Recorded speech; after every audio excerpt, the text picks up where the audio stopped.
আমি ঈশিতাকে ছাদ থেকে কোলে করে এনে বিছানায় শুয়ে দিলাম। তারপর আমি তার উপরে শুয়ে পড়লাম। তার নাকে, গলায়, কানে অল্প অল্প করে চুমু দিচ্ছি। সে আমার আদরের ছোঁয়া পেয়ে চোখ বন্ধ করে আছে। জোরে জোরে নিঃশ্বাস ফেলতে লাগলো। আমি যখন তার গোলাপি ঠোঁটজোড়া সাথে আমার ঠোঁটজোড়া মিলিয়ে ভালোবাসার পরশ দিচ্ছি, সে তার 2 হাত দিয়ে আমার মাথার চুল শক্ত করে খামচে ধরেছে। আমি যখন ঠোঁট ছেড়ে একটু নিচে নামতে যাব, তখন সে আমাকে ধাক্কা দিয়ে ফেলে দিল। তারপর আমার উপরে উঠে তার ঠোঁটজোড়া আমার ঠোঁটের কাছে এনে বলতে লাগলো, আমি একটা কথা বলতে চাই। বলো, কি কথা বলবে? আগে আমাকে কথা দিতে হবে, আমি যা বলবো তাই শুনবি। আচ্ছা ঠিক আছে, তুমি যা বলবে তাই শুনবো। আমাদের দুজনের তো এখনো পড়ালেখা শেষ হয়নি। আমার আরো 1 বছর লাগবে, আর তোরও 2.5 বছর। তাই আমরা পড়ালেখা শেষ না করার আগে অন্য কিছু চিন্তা করবো না। অন্য কিছু মানে? যা, আমি মুখে বলতে পারবো না। মুখে না বললে কিভাবে বুঝবো? আমি বেবির কথা বলছি। এই কথা বলে লজ্জায় মুখ লাল করে ফেলেছে। তুমি কি পাগল হয়েছো? পড়ালেখার সাথে বেবির কি সম্পর্ক? আমি এখনই বেবি নিতে চাই। তুই কিন্তু আমাকে কথা দিয়েছিস আমি যা বলবো তা শুনবি। তাছাড়া আমরা যদি এরকম প্ল্যান করি তাহলে আমাদের আর পড়াশোনা হবে না, নিজের পায়ে দাঁড়াতে পারবো না। আর আমার খালুজান মানে তোর আব্বু একটা ব্যবসা সামলাচ্ছে। তোর পড়াশোনা শেষ না হলে তোর আব্বুর সাথে ব্যবসায় সাহায্য করতে পারবি না। তাই আমরা এখন এরকম প্ল্যান করা ঠিক হবে না। তাহলে আমরা বিয়ে করেছি কেন? পড়ালেখা শেষ করে বিয়ে করতাম। এত কিছু জানি না, আমি যা বলছি তাই হবে। তার মানে এই 2 বছর তোমাকে আমি নিজের করে পাবো না? না। কি বলছো? তুমি পাগল পেয়েছো? বিয়ের পরে বউকে নিজের করে পাবো না, আদর করতে পারবো না, এ কথা বললেই হলো? মানি না আমি। তুমি আমার বিয়ে করা বউ, আমি যা বলবো তা শুনতে হবে। কি বলছিস তুই? আমাকে কথা দিয়েছিস আমি যা বলবো তাই শুনবি। কিন্তু এতদিন তোমাকে কাছে না পেয়ে থাকতে পারবো? কে বললো আমাকে কাছে পাবি না? আমি তো সব সময় তোর সাথেই থাকবো। সাথে থাকলে কি হবে তোমাকে নিজের করে না পেলে? আরে পাগল, আমি তো সব সময় তোরই থাকবো। আর আমি তো আমাদের ভালোর জন্যই বলছি। আমার রাগ উঠে গেল। 2 বছর কিভাবে থাকবো? লাগবে না সব সময় তোমাকে আমার। আমি ধাক্কা দিয়ে উপর থেকে নামিয়ে বিছানার একপাশে শুয়ে পড়লাম। আমার বাবুটা দেখি খুব রাগ করেছে। দেখি বাবু, এদিকে আসো। এই কথা বলে আমাকে কাছে টেনে নিল। তারপর আমার 2 গালে কয়েকটা পাপ্পি দিয়ে আমাকে জড়িয়ে ধরলো। আমি তার জড়িয়ে ধরার কোনো রেসপন্স দিচ্ছি না। কি হলো, জড়িয়ে ধরো আমাকে। জড়িয়ে ধরে কি হবে? আমি বলছি জড়িয়ে ধর, না হলে কিন্তু আমি রুম থেকে চলে যাব। কি আর করা, বাধ্য হয়ে মেনে নিতে হলো। তা না হলে শাকচুন্নির রুম থেকে বাহির হয়ে যাব। আর বাসরাতে বউ রুম থেকে বাহির হওয়া মানে একটা গন্ডগোল লাগা। আমি আর কিছু না বলে জড়িয়ে ধরলাম। সাথে সাথে আমার বুকে এসে শুয়ে পড়ল। আমি কপালে একটা চুমু দিয়ে তাকে শক্ত করে জড়িয়ে ধরলাম। সকালে কারোর চুলের পানি দিয়ে আমার ঘুম ভাঙলো। তাকিয়ে দেখি আমার শাকচুন্নি কিছুক্ষণ আগে মনে হয় শাওয়ার নিয়েছে। পরনে আকাশি কালার একটা শাড়ি, চুলগুলো থেকে টপ টপ করে পানি পড়ছে। সে পানি মনে হয় আমার মুখে দিয়েছিল। সে তার রেশমি কালো চুলগুলো ঘাড়ের এক সাইডে করে তোয়ালে দিয়ে চুলগুলো মুছছে। তার উন্মুক্ত পিঠে পানির ফোঁটা জমে আছে। কোমরের এক সাইডে শাড়িটা উপরে তোলা, নাভিটা স্পষ্ট দেখা যাচ্ছে। হায় আল্লাহ, এভাবে যদি আমার সামনে থাকে তাহলে 1 বছর কেন, একদিন নিজেকে কন্ট্রোল রাখা আমার পক্ষে অসম্ভব হবে। আমি আস্তে আস্তে উঠে পিছন থেকে তার কোমরে হাত দিয়ে জড়িয়ে ধরলাম। সে একটু কেঁপে উঠল। এই কি করছিস? আমি আর কোনো কথা না বলে তাকে কোমর ধরে টেনে এনে খাটে আমার কোলে বসিয়ে দিলাম। সে ছাড় ছাড়ো বলে চিল্লাতে লাগলো। সে নিজেকে ছাড়িয়ে নেওয়ার চেষ্টা করছে না। দিব্যি আমার কোলে বসে আছে। আমি তার হাত থেকে তোয়ালেটা নিয়ে তার ভেজা চুলগুলো মুছতে লাগলাম। কি শুরু করে দিয়েছিস সকালবেলা? আমাকে নিচে যেতে হবে, সব মেহমানরা আছে, নাস্তা মাস্তা তৈরি করতে হবে না? চুপ, একদম চুপ। নতুন বউয়েরা প্রথম দিন কোনো কাজকর্ম করে না। কে বললো তোকে এ কথা? আর আমি নতুন বউ হয়েছি তো কি হয়েছে? এটা তো আমার খালামণির বাড়ি। চুপ করো, কোনো কাজকর্ম করতে হবে না, তুমি শুধু আমার কাজ করবা। আরে নতুন বউ সকালে নিচে না গেলে সবাই কি বলবে? কিচ্ছু বলবে না। আমি তার চুলগুলো মুছে তার গলায় কানে চুমু দিতে লাগলাম। সে শিহরিত হয়ে উঠল। কি করছিস? আমার কেমন জানি লাগছে। কেমন লাগছে বলো? না ছাড় বলছি আমাকে। জোরাজোরি শুরু করে দিল। ছাড়বো না, তার আগে পাপ্পি দাও। কেন? রাতে অনেকগুলো দিয়েছি, এখন আবার কেন? রাতে দিয়েছো তো কি হয়েছে? দিনে 20টা করে পাপ্পি দিতে হবে। তার একটা কম হলে আমারটা আমি আদায় করে নিব। যা, দিনে এতগুলো পাপ্পি দিতে পারবো না। দিতে পারবে না তো সমস্যা নাই, অন্য কারো কাছ থেকে নিয়ে নেব। কি? না কিছু না। অন্য কারো কাছ থেকে নিয়ে নিবে মানে? বললাম তো কিছু না। এ কথা যদি দ্বিতীয়বার কোনো সময় মুখে শুনি, তাহলে একটা বাড়ি দিয়ে মাথা ফাটিয়ে ফেলবো। হাই হাই, কি বলো? মাথা ফাটিয়ে ফেললে তো আমি মারা যাব, আর তুমি বিধবা হয়ে যাবে। বিধবা হলে হব, তারপরেও কোনো মেয়ের কথা যেন তোর মুখে না শুনি। আচ্ছা ঠিক আছে, শুনবা না? এখন পাপ্পি দাও। না, দিব না। আচ্ছা ঠিক আছে, না দিলে যাওগা, লাগবে না তোমার পাপ্পি। রুচ্চা ছেলে, চোখ বন্ধ কর। চোখ বন্ধ করব কেন? চোখ বন্ধ না করলে দেব না বলে দিলাম। আমি চোখ বন্ধ করলাম, সাথে সাথে আমার দুগালে কয়েকটা পাপ্পি দিয়ে দৌড়ে চলে গেল। আমি ওয়াশরুম থেকে ফ্রেশ হয়ে নিচে গেলাম, সাথে সাথে নানা ভাই আমাকে একটা সোফায় বসিয়ে দিল। তারপর নানান কথা জিজ্ঞাসা করতে শুরু করলো। আমি নানা ভাইয়ের কথা শুনে হাসতে হাসতে শেষ। বউকে কতক্ষণ আদর করেছি, বউকে মন ভরে আদর করেছে কিনা, কিছুদিন পরে খুশির সংবাদ পাবে কিনা, আরও নানান কথা। আমিও বানিয়ে বানিয়ে সব মিথ্যা কথা বলেছি। সকালের নাস্তা করে শাকচুনিকে নিয়ে শ্বশুর বাড়িতে রওনা দিলাম। হায়রে আপ্যায়ন, এতদিন ছিল খালার বাড়ি, এখন হলো শ্বশুর বাড়ি। দুটা অ্যাডজাস্ট হয়ে গিয়েছে, মনে হয় খাওয়াতে খাওয়াতে মেরে ফেলবে। এত আপ্যায়ন আর সম্মান দেখে তো মনে মনে ভাবলাম আরো বছরখানেক আগে বিয়ে করলাম না কেন।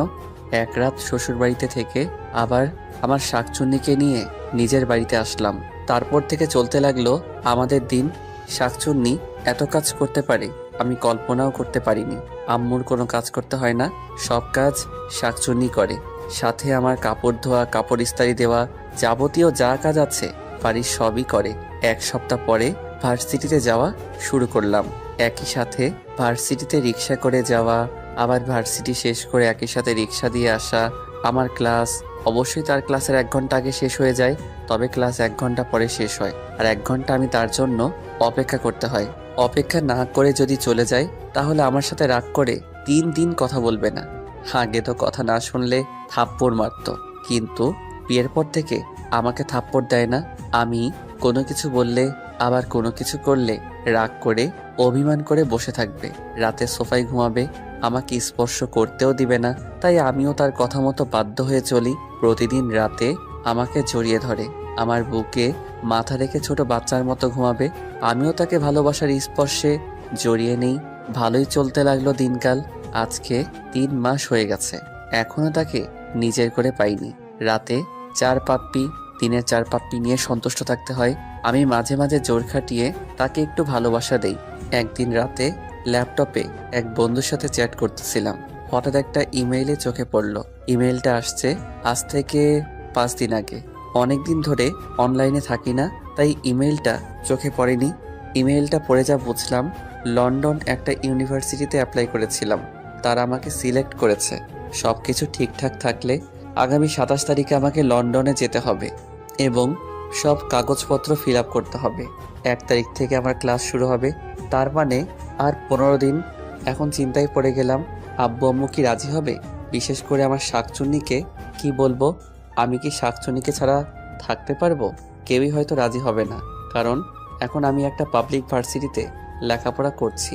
তাহলে বিদেশ যাওয়ার দরকার কি? সবার সামর্থ্য বা মেধা থাকে না পাবলিক ভার্সিটিতে পড়ার। আমার সাথে আমার 3 বন্ধু পরীক্ষা দিয়েছিল, কিন্তু ওরা চান্স পায়নি, আমি পেয়ে গেলাম। আবার মনে মনে ভাবলাম, আব্বু একা ব্যবসা সামলাচ্ছে, আর ঈশিতা যেহেতু আমাকে শর্ত দিয়েছে লেখাপড়া শেষ না করার আগে আমাদের ভবিষ্যতে ফিউচার নিয়ে ভাবা যাবে না, তাহলে দেশে থেকে কি করব? বন্ধু বান্ধবের আড্ডায় ওড্ডায় আরও লেখাপড়ার ক্ষতি হবে। ভাবলাম রাতে খাওয়ার সময় আব্বু আম্মুকে কথাটা বলবো। কিছুক্ষণ পরে নিচে খেতে গেলাম, আমার শাকচুন্নির সবাইকে খাবার বেড়ে দিচ্ছে। আমি অল্প খেয়ে উঠে পড়লাম। ইমেলটা আসার পরে থেকে ভালো লাগছে না। আব্বু আম্মু জিজ্ঞাসা করলো খাবার শেষ না করে উঠে পড়লাম কেন। আসলে আমার তো রকম খিদে নেই, তাই অল্প খাওয়ার পরে পেট ভরে গেছে। এই কথা বলে আমি রুমে চলে আসলাম। কিছুক্ষণ পরে আমার সিনিয়র শাকচুন্নি আসলো। কি হয়েছে, কোনো সমস্যা? খানা না খেয়ে রুমে চলে আসছো কেন? না এমনি, আব্বু আম্মুকে রুমে আছে। হ্যাঁ আছে, কেন? একটু কাজ আছে, আমি আব্বু আম্মুর সাথে একটু কথা বলে আসি। আমার শাকচুন্নি কৌতূহল হয় আমার পিছনে আসতে লাগলো। আম্মু বলতে লাগলো, কি হলো, কিছু বলবি? আসলে আম্মু, আব্বু একা ব্যবসা সামলাচ্ছে, একবার এখান থেকে ওখানে, আবার ওখান থেকে এখানে এত দৌড়াদৌড়ি করছে।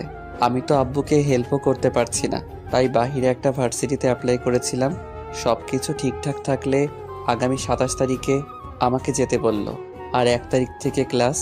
কি বলিস তুই? দেশের বাইরে গিয়ে লেখাপড়া করবি কেন? দেশের সবচেয়ে ভালো ভার্সিটিতে লেখাপড়া করছিস, এখানে লেখাপড়া শেষ করবি, দেশের বাইরে যাওয়ার কোনো দরকার নেই। আম্মু প্লিজ, আমার অনেক দিনের স্বপ্ন দেশের বাইরে কোনো একটা ইউনিভার্সিটিতে লেখাপড়া শেষ করব, তারপর আব্বুর সাথে ব্যবসায় জয়েন করব। তুই কেন বুঝিস না বাবা? তুই আমাদের একমাত্র ছেলে, তুই এত দূরে থাকবি, তাহলে আমরা কিভাবে থাকবো? আর বিশেষ করে ঈশিতা মেয়েটা এক মুহূর্তও তোকে ছাড়া থাকতে পারবে না। ঈশিতার কথা চিন্তা করো না, ওকে আমি বুঝিয়ে বলবো। এখন তোমরা বলো কি করতে। আচ্ছা ঠিক আছে, ঈশিতাকে যদি তুই বোঝাতে পারিস তাহলে যাবি, সমস্যা নেই। আমি আম্মুর রুম থেকে বাহির হতে যাব, দেখি শাকচুনি দরজায় দাঁড়িয়ে আছে।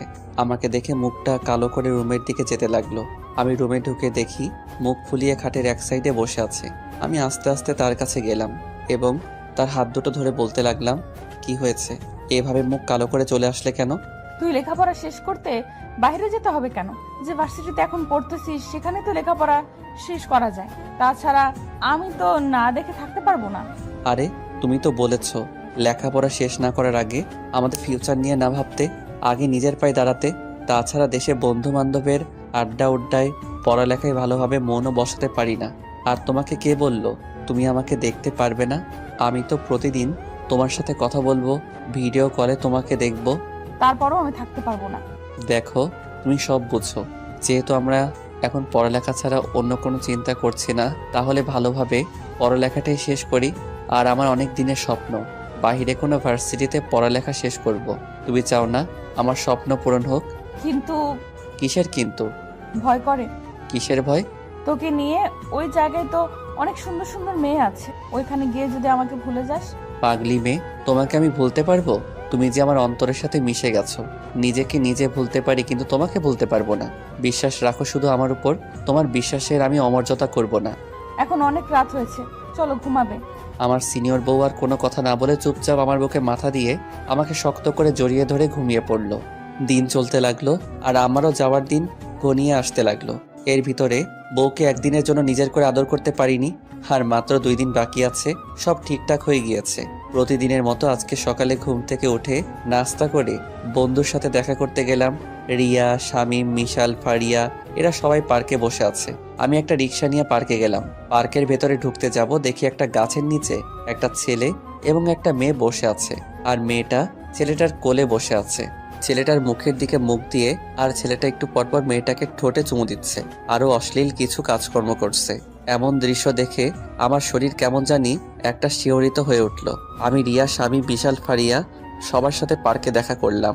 ঘন্টাখানেক আড্ডা দিয়ে বাসার দিকে রওনা দিলাম। ওই ছেলে মেয়ের দৃশ্য এখনো চোখে ভাসছে। রুমের ভিতর প্রবেশ করে দেখি আমার সিনিয়র বউ বিছানা গোছাচ্ছে।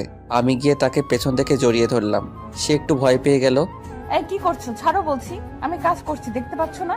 কোনো কাজ করতে হবে না, আর আজ তোমাকে ছাড়ার জন্য ধরিনি। এ কথা বলে তাকেও দেওয়ালের সাথে চেপে ধরলাম। সে যাওয়ার জন্য ছুটোছুটি শুরু করলো। আমি দুহাত দু সাইডে দিয়ে তাকে আটকে ধরলাম। তারপরও যাওয়ার জন্য জোর জবরদস্তি শুরু করলো। দিলাম এক ধমক। কি হয়েছে তোমার, এরকম ছোটাছুটি করছো কেন? আমার ধমক শুনে একটু চুপ মেরে গেল।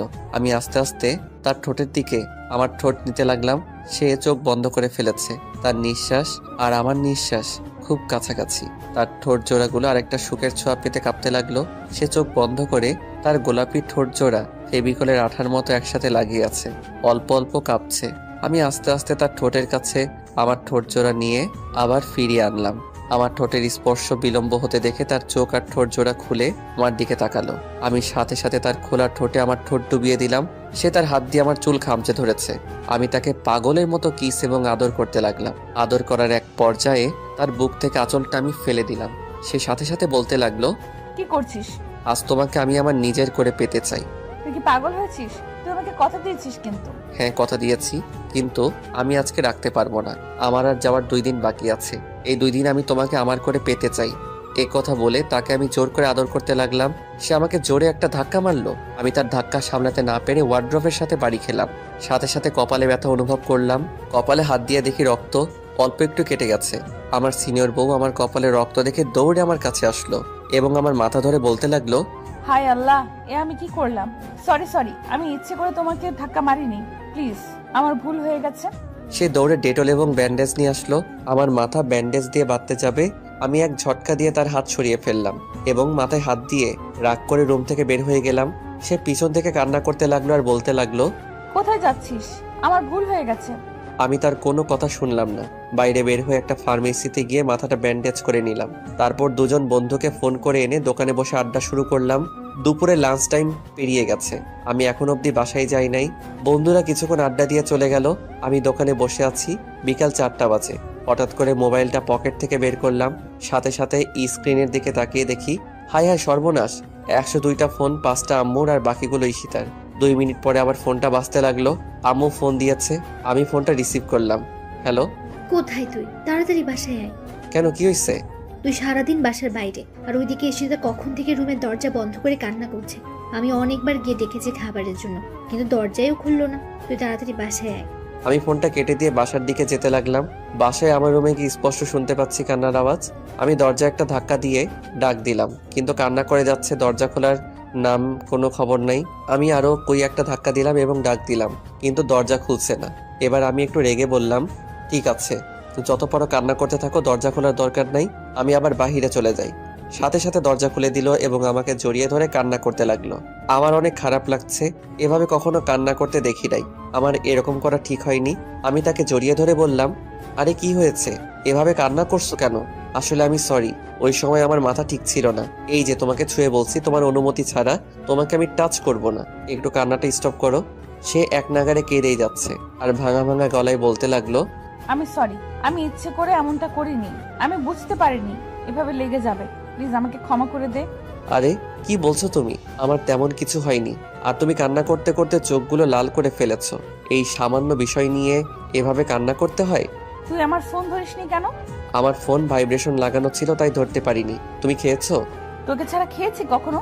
তুমি না খেয়ে এভাবে কান্না করছো, কেমনটা লাগে বলো তো? চলো খাবে। এ কথা বলে আমি তাকে কোলে তুলে নিলাম। সে তার হাত দিয়ে আমার গলা জড়িয়ে ধরলো আর বলতে লাগলো, কি করছিস? খালামণি দেখবে তো। আম্মু দেখলে দেখুক, আমার বউকে আমি কোলে নিব। আর কি? আমি ঈশিতাকে কোলে নিয়ে সিঁড়ি দিয়ে নিচতলায় নামছি। এমন সময় আম্মু হুট করে কোথায় থেকে যেন এসে পড়লো। আমার সিনিয়র বউ আম্মুকে দেখে আমার কোল থেকে নামার জন্য ছটফট করতে শুরু করলো। আমি একটু রাগী লুক নিয়ে তার চোখের দিকে তাকালাম। সে সাথে সাথে চুপটি মেরে গেল। আম্মু বলতে লাগলো, কি হয়েছে ঈশিতার? এতক্ষণ রুমে বসে কান্না করছিল, এখন তুই কোলে নিয়ে নিচে নামছিস, কোনো সমস্যা হয়েছে নাকি? আমার সিনিয়র বউ আম্মুর কথা শুনে লজ্জায় মুখ লাল করে আমার বুকের দিকে মুখ ঘুরালো। আমি থমথমে গলায় বললাম, আসলে ঈশিতার অনেকক্ষণ ধরে নাকি কি জন্য পায়ে ব্যথা করছিল, তাইলে নিচে নেমে খাবার খেতে পারেনি। আমার কথা শুনে আম্মু বলতে লাগলো, বোকামি, এমন বোকামি তো দেখি নাই। পায়ে ব্যথা করলে আমাকে বলবি না? না খেয়ে দরজা বন্ধ করে কান্না করলে পায়ে ব্যথা যাবে? যা, ওকে নিয়ে উপরে যা, তারপর পায়ে ব্যথার মলম লাগিয়ে দে। আমি তোদের দুজনের জন্য খাবার নিয়ে আসছি। আমি আমার সিনিয়র বউকে কোলে করে রুমে নিয়ে আসলাম।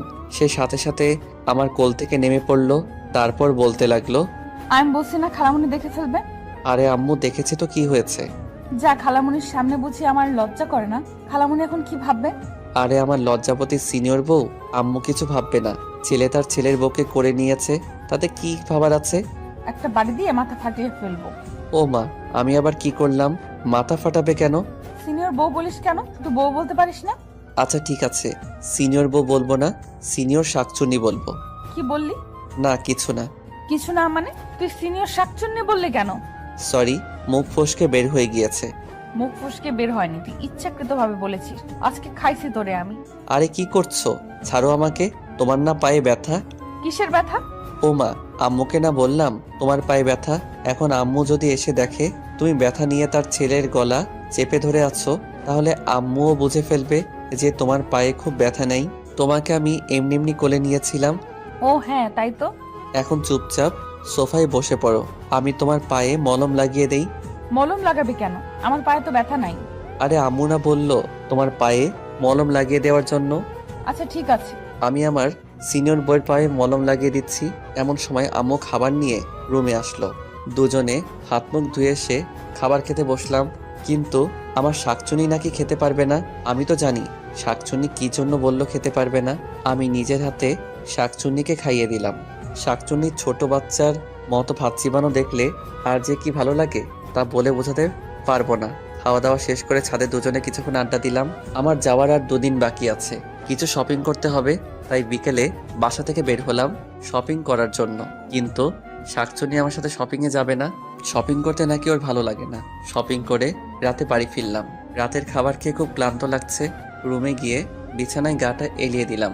কিছুক্ষণ পরে আমার শাকচুন্নি রুমে আসলো, এসে দেখে আমি বিছানায় শুয়ে আছি, তাই জিজ্ঞেস করলো, তোমার কি শরীর খারাপ? আমি মাথা ঝাঁকিয়ে দিয়ে না বললাম। আমার মাথা ঝাঁকি দেখে রেগে বলল, মুখে কি কোনো কিছু ঢুকছে নাকি ইঁদুর বিড়াল টিড়াল? মুখে কথা বোঝা যায় না।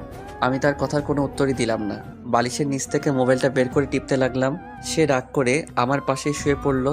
আমি মোবাইল টিপছি আর চোখে তার দিকে তাকাচ্ছি।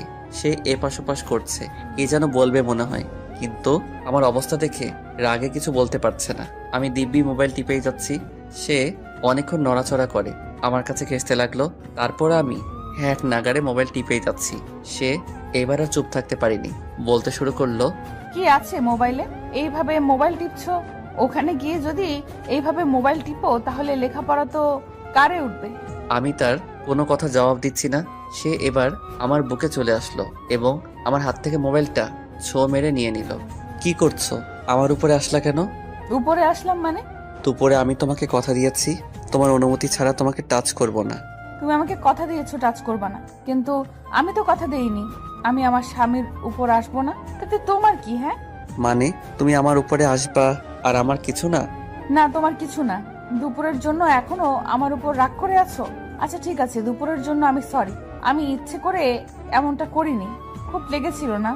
আমি কোনো কথা বললাম না। কি হলো, কথা বলবা না? আচ্ছা ঠিক আছে, আমি আদর করে দিচ্ছি। এই কথা বললে আমার কপালে কয়েকটা চুমু দিল, তারপর বলল, এখন ঠিক আছে তো? এখন তো রাগ কমেছে নিশ্চয়ই? না, এখনো রাগ কমেনি। কি হলো বলো, এখনো রাগ কমেনি? তাহলে কি করলে রাগ কমবে তোমার? এক কাজ করো, আমাকে শক্ত করে জড়িয়ে ধরো, তাহলেই তোমার রাগ কমে যাবে। কি লজিক, শক্ত করে জড়িয়ে ধরলে রাগ কমে যাবে? কি হলো, ধরো না কেন? না, ধরবো না। না ধরলে দুপুরে যে জায়গায় ব্যথা পেয়েছো সেই জায়গায় দিব একটা। কি দিবা? বাঁশ দিয়া বাড়ি। কি? না কিছু না। কিছু মানে? তুমি যে বললা বাঁশ দিয়ে বাড়ি দিবা। না বাবু, আমি বাঁশ দিয়া বাড়ির কথা বলি নাই, আমি চুমুর কথা বলছি। এই যে আরেকটা চুমু দিচ্ছি, এবার তো জড়িয়ে ধরো প্লিজ। আমি কিছু না বলে পাগলিটাকে জড়িয়ে ধরলাম। সে আমার বুকে মাথা দিয়ে শুয়ে পড়ল। হঠাৎ করে লক্ষ্য করলাম সে ঘুমাচ্ছে না, নড়াচড়া করছে আর বারবার আমার বুক থেকে মাথা তুলে আমাকে দেখছে। আগে তো এরকম করেনি। আমার বুকে শোয়ার সাথে সাথে ঘুমিয়ে পড়ে। হঠাৎ করে আমাকে বলতে লাগলো, এই কি? এই কি? একটা কথা বলবো? হ্যাঁ বলো। আমি না হ্যাঁ বলো। আমি না কি? তুমি না? আমি না আরে কি আমি না আমি শুরু করছো? আমি মুখে বলতে পারবো না, কানে কানে বলবো। আচ্ছা ঠিক আছে বলো। আমার সিনিয়র বউ কানে কানে যে কথা বলল তা শুনে আমার চোখ চড়ক গাছ হয়ে গিয়েছে। সে নাকি আমার আদর পেতে চায়, আমার ভালোবাসা পেতে চায়, আমার স্পর্শ চায়। কিন্তু মাগার বেবি টেবির প্ল্যান করা যাবে না। সমস্যা নাই, আমি তো এর সুযোগের অপেক্ষায় ছিলাম। সে আমার কানে কানে এ কথা বলে। লজ্জায় আমার বুকে মুখ লুকালো। আমি তার মাথাটা আমার বুক থেকে তুললাম, তারপর তার দিকে তাকালাম। সে চোখ বন্ধ করে আছে আর আমি এই সুযোগে আমার ঠোঁট তার ঠোঁটের কাছে কাছে নিতে লাগলাম। তার শ্বাস প্রশ্বাস আমার মুখের উপরে পড়ছে, তার বুক দ্রুত ওঠানামা করছে। আমি বুঝতে পারছি একসময় তার ঠোঁটের সাথে আমার ঠোঁট এক হয়ে যায়। সে নিজেকে সামলাতে পারছে না, আমার প্রতিটি ছোঁয়ায় সে কেঁপে উঠছে। এক সময় দুজন দুজনের মাঝে হারিয়ে যেতে লাগলাম। 2টা দিন খুব ভালোভাবে কেটেছে। এই 2টা দিন হিসাব করলে জীবনের সবচেয়ে আনন্দময় দিন ধরা যেতে পারে। আজকের বিকাল 5টা বাজে আমার ফ্লাইট। যাওয়ার সময় বন্ধু বান্ধব, আত্মীয় স্বজন সবার কাছ থেকে বিদায় নিয়ে গাড়িতে উঠলাম।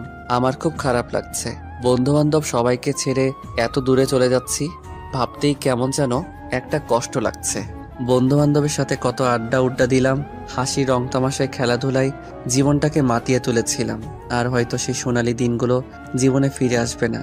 শত ইচ্ছে করলেও সব বন্ধু বান্ধব এক হয়ে আর আড্ডা দিতে পারবো না, কারণ ততদিনে হয়তো সবাই যার যার কর্মজীবন নিয়ে ব্যস্ত হয়ে পড়বে। গাড়িতে বসে আছি, গাড়ির ভিতরে কারো মুখের দিকে তাকাতে পারছি না।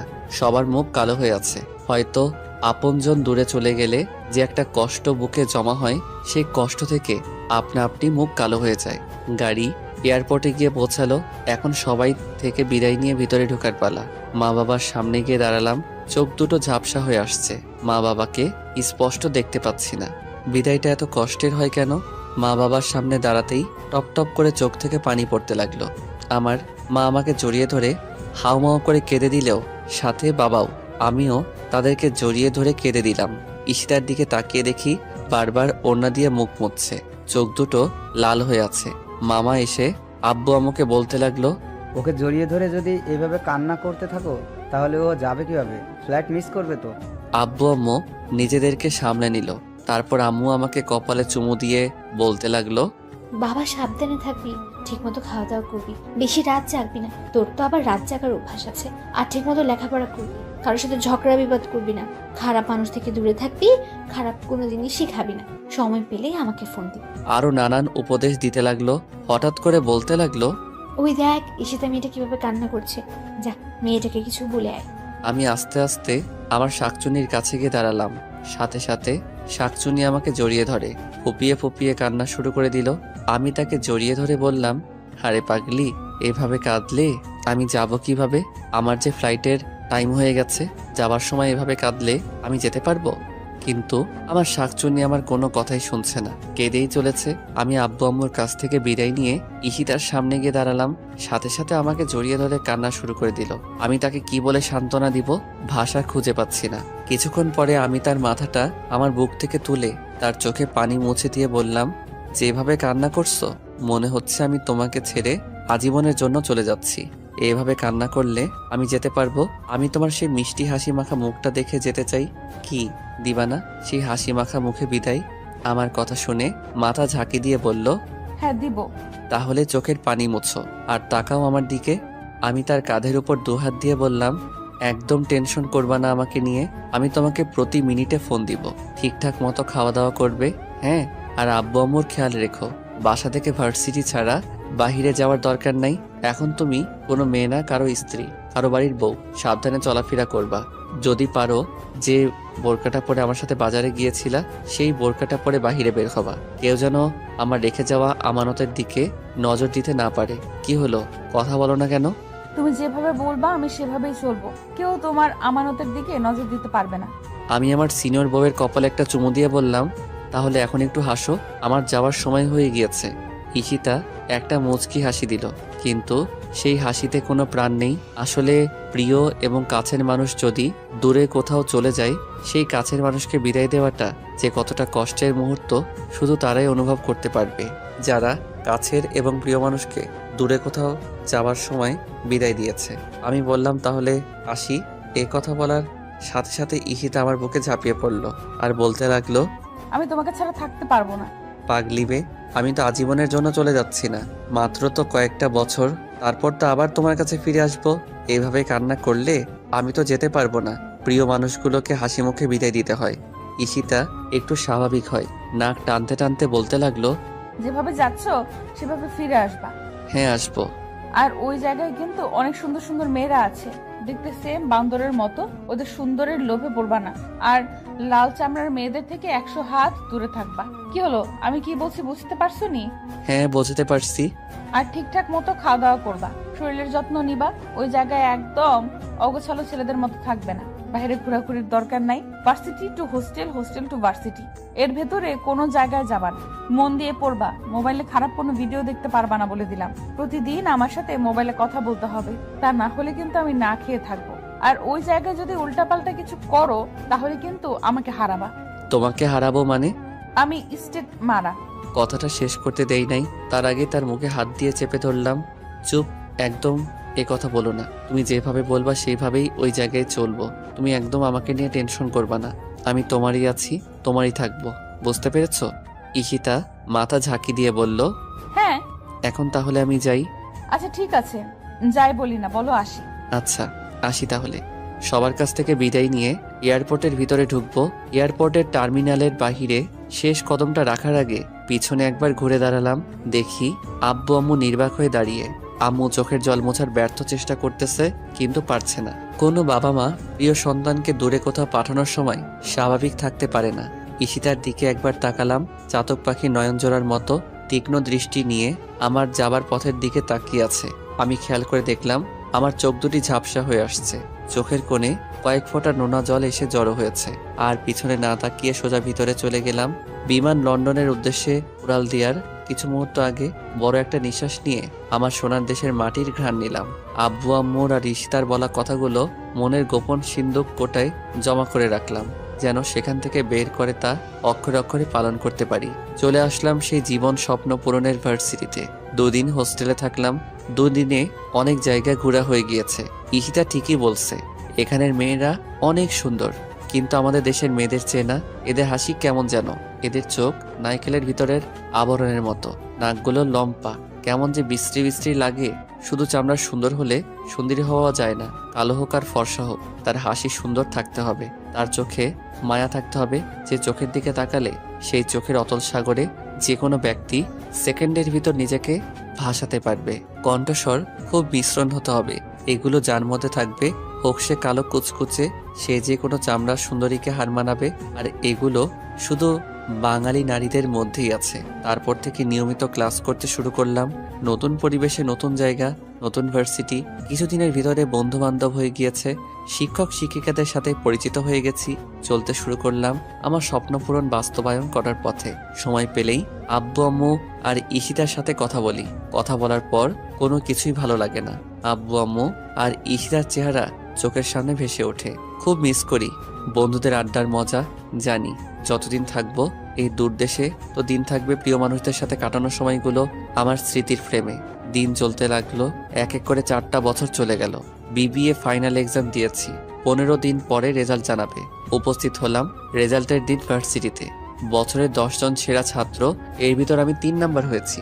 বিদায় অনুষ্ঠানে ওই দেশের পররাষ্ট্রমন্ত্রী আমাকে বছরের সেরা ছাত্র পুরস্কার তুলে দিলেন এবং আমার হাতে সরকারি সিলমোহর দিয়ে বিবিএ ডিগ্রিধারী সার্টিফিকেট তুলে দিলেন। আজ আমি অনেক খুশি, আমার স্বপ্ন পূরণ করতে পেরেছি। ইচ্ছে করলে এখন এই মুহূর্তে দেশে যেতে পারি, কিন্তু না, আরও কয়েকটা দিন সুন্দর এই শহর লন্ডনকে দেখব। একটা দিন ঘুরে ঘুরে বিভিন্ন সুন্দর সুন্দর জায়গায় দেখেছি, কিন্তু না, কিছুতেই ভালো লাগছে না। মনটা শুধু ছটফট করছে আব্বু আম্মু আর ইশিতাকে দেখার জন্য। রাতের টিকিট কেটে আব্বু আম্মুকে ফোন দিয়ে বললাম 15 দিন পরে দেশে আসছি। এ কথা শুনে আব্বু আম্মু যে কতটা খুশি হয়েছে আমি মন দিয়ে অনুভব করতে পারছি। ইশিতাকে ফোন দিয়ে জানালাম। ইশিতা তো বিশ্বাসই করতে পারছে না আমি আগামীকালের জন্য টিকিট কেটেছি। কেউ জানে না, সবাইকে সারপ্রাইজ দেব। আর হ্যাঁ, এই 4 বছরে অনেকটা পরিবর্তন হয়েছে। ইশিতা অনার্স মাস্টার্স কমপ্লিট করে মামার অফিসে চাকরি করছে। আমি অনেকবার বলেছি চাকরি করার দরকার নাই, কিন্তু ইশিতা বলে, তাহলে লেখাপড়া করেছি কেন? তুমি ইচ্ছে করে চাকরি ছেড়ে দিবে। বন্ধু বান্ধব অনেকেই চাকরি করছে। এর পরের দিন ভোর 6টায় বাংলাদেশের উদ্দেশ্যে রওনা দিলাম। বাড়ির গেটের কাছে এসে দেখি বর দুপুরবেলা দারোয়ান চাচা ঘুমাচ্ছে। চাচাকে ডাক দিলাম। চাচা ঘুম থেকে উঠে বলল, কে তুমি? চাচা আমাকে চিনতে পারছো না? আমি ফারাবি। তুমি ফারাবি? তুমি তো অনেক সুন্দর এবং স্মার্ট হয়ে গিয়েছো। আমি চাচার কথা শুনে হাসতে লাগলাম। গেট দিয়ে আস্তে আস্তে ভিতরে ঢুকছি। দেখি আম্মু মোটরের পাইপ দিয়ে ফুল গাছে পানি দিচ্ছে। পিছন থেকে মার চোখে হাত জোড়া রাখলাম। সাথে সাথে আম্মু তার হাত দিয়ে আমার হাত জোড়া চেপে ধরলো আর বলতে লাগলো, কে আমার এভাবে চোখ ধরেছে? আমার ফারাবি ছাড়া তো কেউ আমাকে এভাবে চোখ ধরে না। কে তুমি? আমি মার চোখ জোড়া ছেড়ে মাকে কোলে তুলে নিলাম। আম্মুর সাথে সাথে ঘুরে আমাকে দেখে কান্না শুরু করে দিল। ফারাবি তুই? আমি তো বিশ্বাস করতে পারছি না। হ্যাঁ আম্মু, আমি তোমার ফারাবি।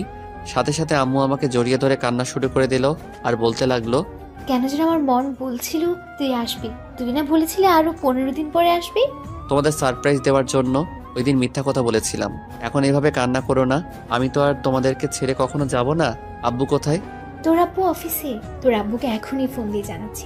চল বাসায়, ভেতরে চল। বাসার ভিতরে গেলাম। ব্যাগ ট্যাগ রেখে সোফায় বসলাম। আম্মু আব্বুকে ফোন দিয়ে জানিয়ে দিয়েছি। আম্মু তাড়াতাড়ি শরবত এনে দিল। 4 বছর পর মায়ের হাতে কোনো খাবার খাচ্ছি। শরবতটা শেষ করে এদিক ওদিক তাকিয়ে একজোড়া চোখকে খুঁজছি। আম্মু আমি কাকে খুঁজছি তা মানের বুঝে ফেলেছে। ঈশিতাকে খুঁজছিস? ঈশিতা সকালে ওদের বাড়িতে গিয়েছে, বললো আজকে অফিস নেই, বিকেলে চলে আসবে। তুই যেয়ে তোর রুমে রেস্ট কর, আমি ঈশিতাকে ফোন দিয়ে বলছি। না আম্মু, তুমি আগে ফোন দিবা না? আমি ওদের বাসায় গিয়ে ওকে সারপ্রাইজ দেব। আচ্ছা ঠিক আছে, তুই এখন গিয়ে একটু রেস্ট কর, তারপর ওদের বাড়িতে যাবি।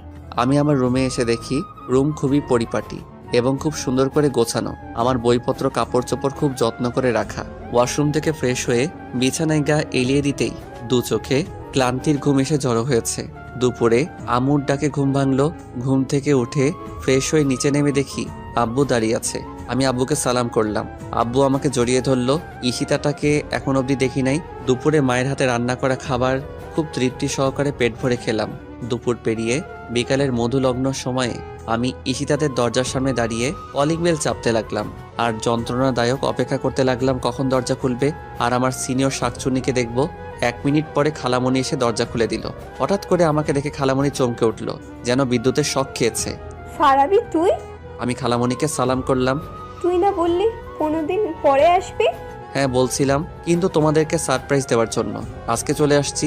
হঠাৎ করে লক্ষ্য করে দেখি ড্রয়িং রুমের এক সাইডে কয়েক জোড়া ছেলেদের জুতা রাখা। আমি খালামণিকে জিজ্ঞাসা করলাম, বাসার ভিতরে ছেলেদের জুতো কেন?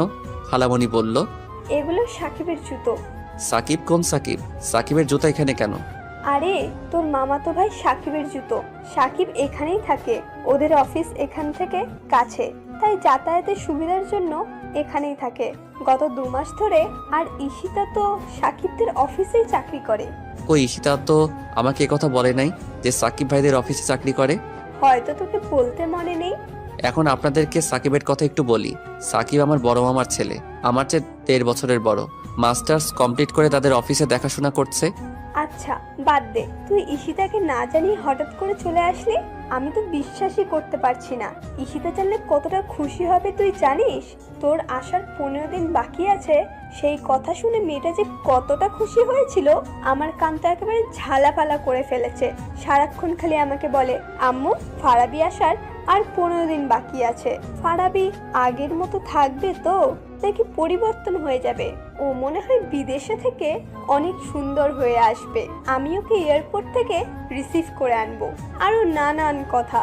তুই দাঁড়া, আমি এক্ষুনি ঈশিতাকে ফোন দিয়ে বলছি। ঈশিতা কোথায় গিয়েছে? ঈশিতা সাকিবের সাথে একটু মার্কেটে গিয়েছে, এক্ষুনি চলে আসবে। না, তোমার ফোন দেওয়ার দরকার নেই, তাহলে সারপ্রাইজ দিতে পারবো না। আচ্ছা ঠিক আছে, ফোন দিব না। তুই ঈশিতার রুমে গিয়ে বস, ঈশিতা আসলে এমন ভাবে বলবো ও চমকে উঠবে। আচ্ছা ঠিক আছে, আমি যাচ্ছি। ঈশিতা আসলে বলবা যে একটা নীল শাড়ি পরে ওর রুমে আসতে। আচ্ছা আচ্ছা বলবো, এমন ভাবে বলবো ও না চমকে পারবে না। আমি ঈশিতার রুমে চলে গেলাম। ওর রুমটা খুব গোছানো। ওর টেবিলের উপর 2টো ছবি রাখা। দুটোটা ছবি আমার। দেওয়ালে আমার আর ঈশিতার একটা বড় ফ্রেমের ছবি লাগানো। ঈশিতাকে ছবিটার মধ্যে খুব সুন্দর লাগছে। অনেকক্ষণ হয়ে গেল, ঈশিতার আসার কোনো খবর নাই। আমি যেন আর ধৈর্য ধরতে পারছি না, কখন দেখা হবে আমার ঈশিতার সাথে। ঘড়ির কাঁটা যেন এক জায়গায় থমকে দাঁড়িয়ে আছে, সময় যেন চলতে চাচ্ছে না। এই অপেক্ষাটা যেন একটা ছটফট অনুভূতির অপেক্ষা হয়ে দাঁড়িয়ে আছে।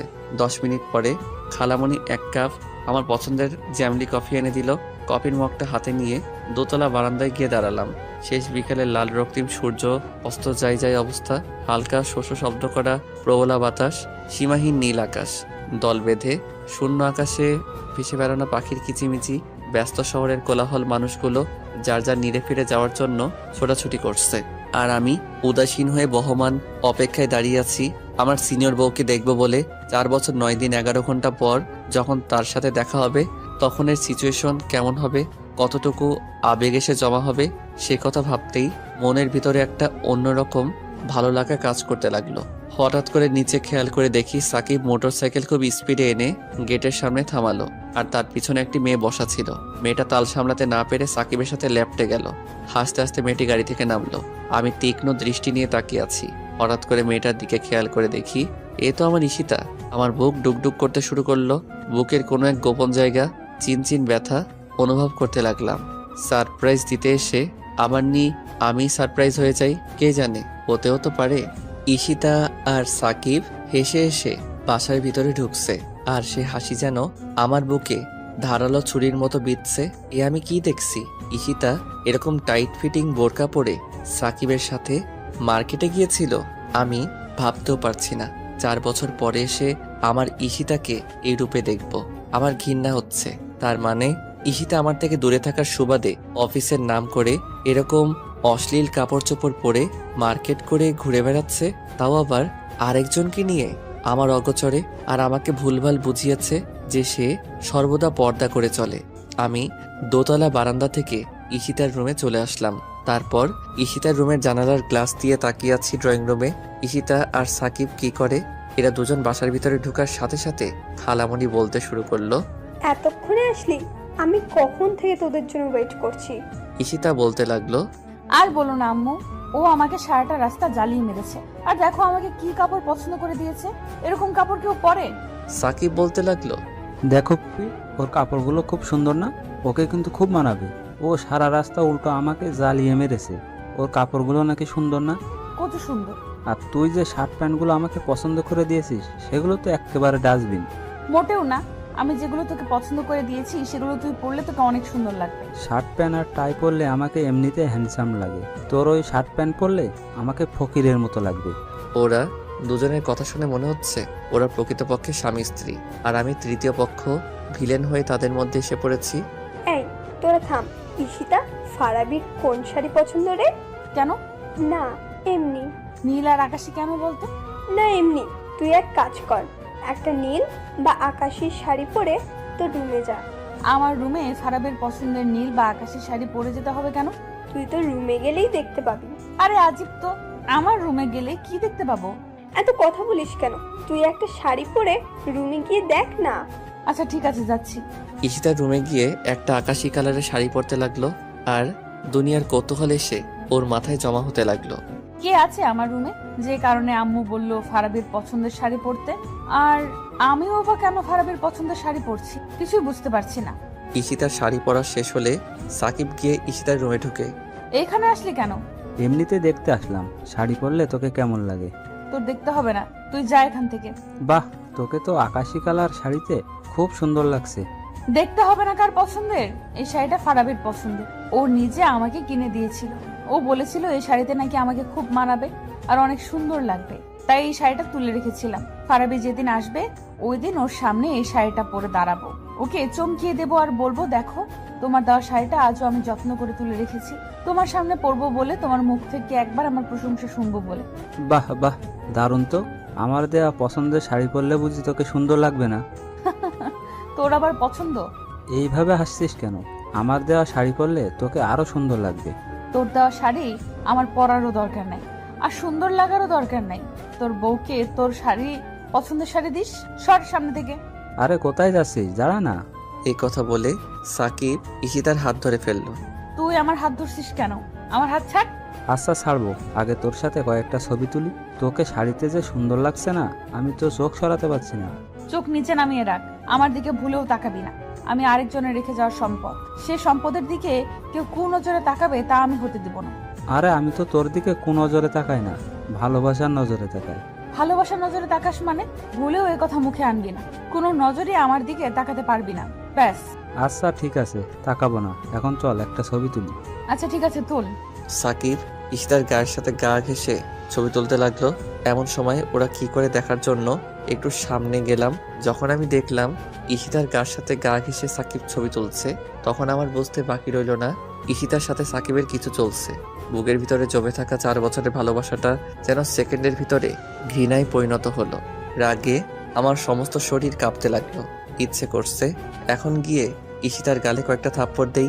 স্বামী দূরে রেখে আরেকজনের সাথে গা ঘেঁষে ছবি তুলে, কিন্তু ওকে আমি ভালোবাসি। ভালোবাসার মানুষের উপরে হাত তোলা যায় না, তাকে ভালোবাসার মাধ্যমেই বোঝাতে হয়, আর তা না হলে হিতে বিপরীত হয়ে যায়। আমি রাগে বাসা থেকে বেরিয়ে যাচ্ছি।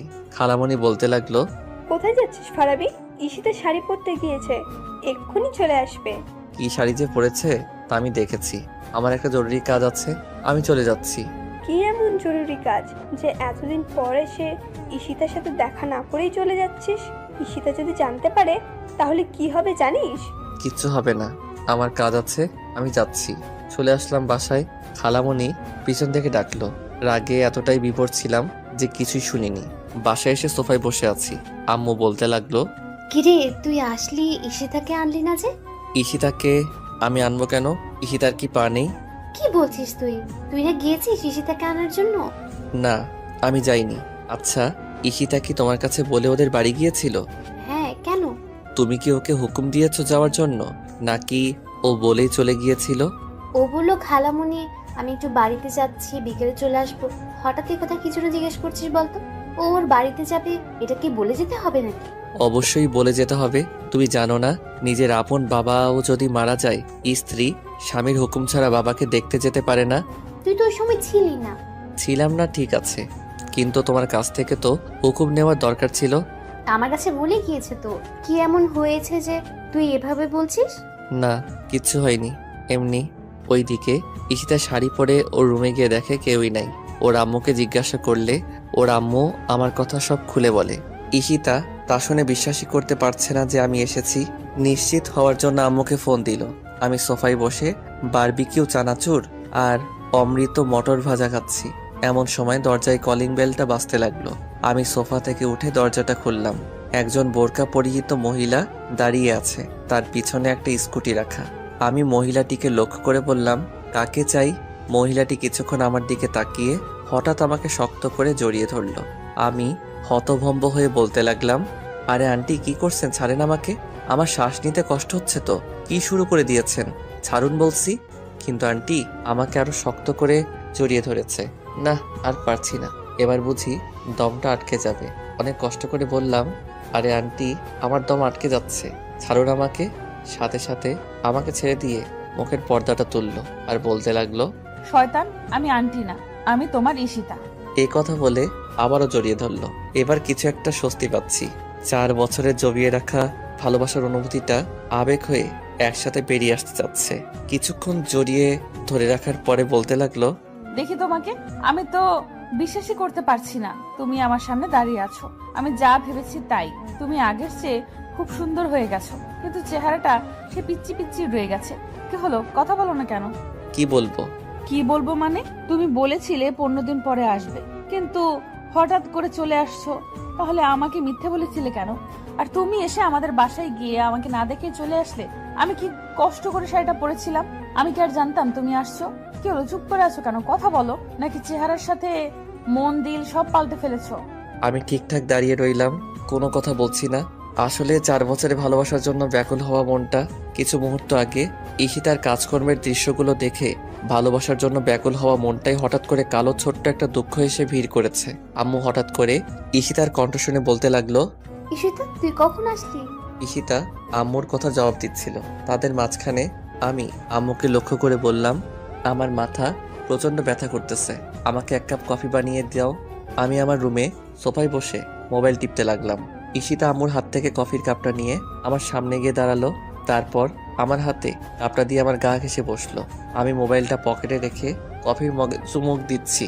ঈশিতা 4 বছর পর আমার এত কাছে আসার পরেও আমার ভাবমূর্তির অনুভূতির ফিলিংস না পেয়ে বলতে লাগলো, কি হলো, তুমি আমার সাথে কথা বলছো না কেন? তুমি কি কোনো কিছুর জন্য আমার প্রতি অসন্তুষ্ট? আমি ঈশিতার কথা শুনে একবার ঈশিতার দিকে ঘুরে তাকালাম। কি হলো, এইভাবে তাকালে কেন? কথা বলো। তুমি কি বোবা হয়ে গেছো? তুমি আমার সাথে কথা বলছো না, মনে হচ্ছে আমার গলায় বিশাল বড় একটা কাঁটা আটকে আছে। আমার ভালো লাগছে না। কথা বলো না, চুপ করে থাকো। মাথা কি বেশি ব্যথা করছে? তাহলে কফি খাওয়ার দরকার নেই, আমি কমপ্লেক্স নিয়ে আসছি। কমপ্লেক্স খেয়ে ওষুধ খেয়ে একটু রেস্ট করো, দেখবে মাথা ব্যথা চলে যাবে। ঈশিতা কমপ্লেক্স দুধ, চিনি আর ট্যাবলেট নিয়ে আসলো আর বলতে লাগলো, এগুলো খেয়ে ওষুধ খেয়ে একটু রেস্ট করো। আমি ঈশিতার হাত থেকে ট্যাবলেটটা নিয়ে খেয়ে ফেললাম। ঈশিতা বলতে লাগলো, খালি পেটে ট্যাবলেট খেয়েছো, শরীর তো অনেক খারাপ করবেই। আমি কোনো কথা বললাম না, সোজা বিছানায় শুয়ে পড়লাম। ঈশিতা হয়তো এটা বুঝছে যে আমার মাথা ব্যথা করছে, তাই ওর সাথে কথা বলছি না। আসল কারণ তো ও আর জানে না। ঈশিতা আস্তে আস্তে আমার মাথার পাশে গিয়ে বসলো। তারপর ওর নরম হাতটা আমার কপালে রাখলো। 4 বছর পর ভালোবাসার মানুষের হাতের স্পর্শ পেয়ে অনুভূতিহীন ভালোবাসাটা যেন জাগা দিয়ে উঠলো। পরক্ষণে দু চোখে ঈশিতা সাকিবের সাথে মোটরসাইকেলে লেফটে যাওয়ার দৃশ্যটা ভেসে উঠলো। আমার একটা হাত দিয়ে ঈশিতার হাতটা সরালাম এবং বললাম, ধরবা না আমাকে, আমার কেমন যেন লাগে। কি বলো তুমি? তোমার মাথা ব্যথা করছে? আমি তোমায় হাত বুলিয়ে দিচ্ছি, তোমারও আরাম লাগার কথা। তোমাকে আমি বলেছি হাত বুলিয়ে দিতে। এরকম করছো কেন তুমি আমার সাথে? সত্যি তোমার কিছু হয়েছে? 4 বছর পর আমি তোমার এত কাছে, কিন্তু তোমার কোনো অনুভূতি নাই? শোনো, তোমার কথার উত্তর আমি দিতে পারবো না, আমার মাথা ব্যথা করছে, যাও এখান থেকে। না, আমি যাব না। সত্যি করে বলো তোমার কি হয়েছে? আমার কিচ্ছু হয়নি, এখান থেকে যেতে বলেছি তোমাকে। না, আমি যাব না। যাবে না তো? না। এবার আমার সত্যি সত্যি রাগ উঠে গেল। আমি বিছানা থেকে উঠে ঈশিতার দিকে অগ্নি দৃষ্টি নিয়ে তাকালাম। ঈশিতা একটু ভয় পেয়ে গেল এবং বলতে লাগলো, আমার দিকে এইভাবে চোখ লাল করে তাকালে কেন? চোখ নামাও বলছি। এবার আমি জোরে ধমক দিয়ে বললাম, তোমাকে আমি এখান থেকে যেতে বলেছি। ঈশিতা আমার ধমক শুনে কেঁপে উঠল। এরকম ধমক হয়তো আমার কাছ থেকে আশা করেনি। ঈশিতা চুপ করে বাহিরে চলে যাচ্ছে। আমি স্পষ্ট দেখতে পেলাম হাতের উল্টো পিঠ দিয়ে চোখের জল মুছছিল। আমি বিছানায় শুয়ে পড়লাম। ওইদিকে ঈশিতা আম্মুর সামনে গিয়ে দাঁড়ালো। আম্মু ঈশিতাকে দেখে বলতে লাগলো, কি হলো, কাঁদছিস কেন? তোমার ছেলে আর স্বাভাবিক নাই। এই 4 বছরে অনেকটা পাল্টে গেছে। আমি আসার পর থেকে আমার সাথে একটা কথাও বলেনি। ওর মাথা ব্যথা করছে, আমি হাত দিয়ে ওর মাথা টিপে দিচ্ছি।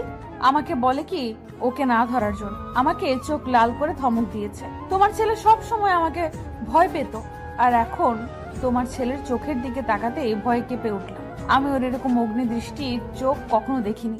আর এই জন্য এভাবে কাঁদতে হবে? ওর বুঝি মাথা ব্যথা করছে তাই তোর সাথে এরকম করেছে? না না, সত্যি সত্যি তোমার ছেলে পাল্টে গেছে। কিছু পাল্টায়নি, ও যেমন ছিল তেমনই আছে। একটু পরে দেখবি ভালো হয়ে যাবে।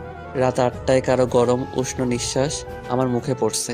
আমি আস্তে করে চোখটা খুলে দেখি ঈশিতা আমার দিকে ঝুলে আছে এবং তীক্ষ্ণ দৃষ্টি নিয়ে আমার দিকে তাকিয়ে আছে।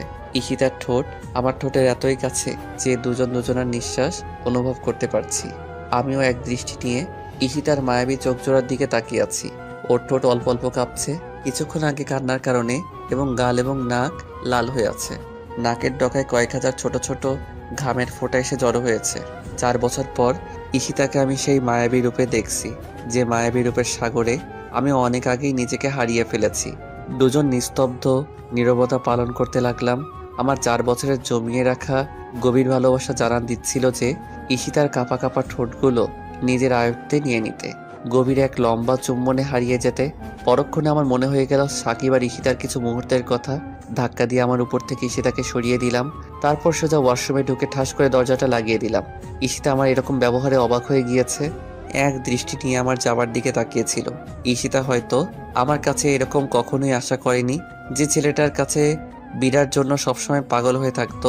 4 বছর পর ছেলেটার এত কাছে গেলাম, ওর কোনো অনুভূতি নাই। ঈশিতা কিছুই বুঝতে পারছে না কেন তার সাথে এরকম করছে। আমি ওয়াশরুম থেকে বের হয়ে দেখি ঈশিতা বিছানা গোছাচ্ছে। আমাকে দেখে একটা তোয়ালে এনে দিল। আমি তোয়ালেটা হাতে নিয়ে বিছানায় ঢিল মেরে ফেলে দিলাম। ঈশিতা নির্বাক হয়ে আমার দিকে তাকিয়ে আছে। আমি রুম থেকে বের হয়ে নিচে নেমে আসলাম। ডাইনিং টেবিলে আব্বু আম্মু বসে আছে। আমাকে দেখে বলতে লাগলো, মাথা ব্যথা কমেছে তোর? আমি মাথা ঝাঁকি দিয়ে হ্যাঁ শব্দ উচ্চারণ করলাম। 2 মিনিট পর ঈশিতা উপর থেকে ডাইনিং টেবিলে আসলো। মুখটা গোমরা করে আছে, ঠোঁটগুলো শুকিয়ে একটা থেকে আরেকটা আলাদা হয়ে আছে, যেন ঠোঁটে কোনো প্রাণের ছোঁয়া নেই। চেহারাটা অনেকটা কালো হয়ে আছে। ও লম্বা চুলগুলো দিয়ে চেহারার এক পাশ ঢেকে রাখছে আর বারবার আর চোখে আমাকে দেখছে। আম্মু ঈশিতার তার দিকে তাকিয়ে বলল, কি হয়েছে ঈশিতা তোর? ঈশিতা মাথা ঝাঁকি দিয়ে বলল, না, কিছু হয়নি। তাহলে এভাবে দাঁড়িয়ে আছিস কেন? বস। ঈশিতা আমার পাশে একটা চেয়ার টেনে বসলো। আমি অল্প খেয়ে টেবিল থেকে উঠে পড়লাম। আম্মু জিজ্ঞাসা করলো, কি হলো, উঠে পড়লি কেন? আমার খাওয়া শেষ। ঈশিতা বুঝতে পারছে না আমার এগুলো করার মানে কি। আমি রুমে এসে বিছানায় শুয়ে পড়লাম। 10 মিনিট পর ঈশিতা আমার রুমে আসলো। ঈশিতা আমাকে দেখে আমার মাথার পাশে এসে বসলো। কি হয়েছে তোমার? সত্যি করে বলো তো, কেন এমন করছো? কিরকম করছি? যে এত বছর পরে এসে আমাকে কাছে পেয়েও কোনো ফিলিংস নাই তোমার। আমার সাথে ঠিকঠাক ভাবে কথাও বলছো না, অদ্ভুত সব আচরণ করছো। আমি কোনো অদ্ভুত আচরণ করছি না। আমি ঘুমাবো, লাইট অফ করো। তুমি সত্যি অনেকটা পাল্টে গেছো। তুমি আর আমার আগের ফারাবি নাই, তুমি চেঞ্জ হয়ে গেছো। আমি আগে যেমন ছিলাম এখনো ঠিক তেমনই আছি। বেশি কথা না বলে চুপচাপ ঘুমাও তো। ঈশিতার সাথে সাথে আমার হাতটা ধরে ফেললো। আমি কি তোমার সাথে অন্যায় কিছু করেছি? বলো আমাকে। যদি কিছু করে থাকি তাহলে আমাকে মারো, বকা দাও, কিন্তু আমার সাথে এরকম করো না প্লিজ। আমাকে ইগনোর করো না। আমি তোমার এই অদ্ভুত আচরণগুলো মেনে নিতে পারছি না। এই তোমাকে না বলছি আমি ঘুমাবো, তোমার এই পেচের পেচের ভালো লাগে না, আমার হাত ছাড়ো। ঈশিতা আমার এই কথা শুনে কান্না শুরু করে দিল। কান্নার আওয়াজ পেয়ে আম্মু আমার রুমে চলে আসলো। আম্মু বলতে লাগলো, কি হয়েছে ঈশিতা? দেখো তোমার ছেলে আমার সাথে কেমন করছে। কি হয়েছে ফারাবি, তুই মেয়েটার সাথে এরকম করছিস কেন? আমি কিছু করছি না, ওকে বলো কান্না থামাতে, আর না হয় অন্য রুমে গিয়ে কান্না করতে আমি ঘুমাবো। না, আমি এখান থেকে যাব না। আমি এই রুমেই কান্না করব। না গেলে আমি চলে যাই। আমি রুম থেকে বাহির হতে যাব, এমন সময় ঈশিতা কান্না করতে করতে রুম থেকে বাহির হয়ে গেল। আম্মু পিছন থেকে ঈশিতাকে ডাকছে, কিন্তু ঈশিতা শুনছে না। আম্মু ঈশিতার পিছনে যেতে লাগলো। আমি দরজা লাগিয়ে বিছানায় শুয়ে পড়লাম, কিন্তু কিছুতেই ঘুম আসছে না। বুকটা কেমন যেন খালি খালি লাগছে। কিসের যেন অভাব। 4 বছর আগে বাহিরে যাওয়ার সময় ঈশিতা আমার বুকে মাথা রেখে বলেছিল, তোর এই বুকটা শুধু আমার জন্য বরাদ্দ, এখানে আর অন্য কাউকে ঠাঁই দিবি না। আমার বাকিটা জীবন তোর এই বুকে মাথা রেখে ঘুমাতে চাই। এসব ভাবতে ভাবতে কখন ঘুমিয়ে গেলাম বলতে পারবো না। সকাল 10টায় ঘুম ভাঙলো। আমি ফ্রেশ হয়ে নিচে নেমে ঈশিতাকে দেখতে পাচ্ছি না। সারা রাত কোথায় ছিল, কোন রুমে ছিল তাও জানি না। আমি আম্মুকে ঈশিতার কথা জিজ্ঞাসা করলাম। আম্মু বলতে লাগলো, আমি জানি না। তুমি জানো না মানে?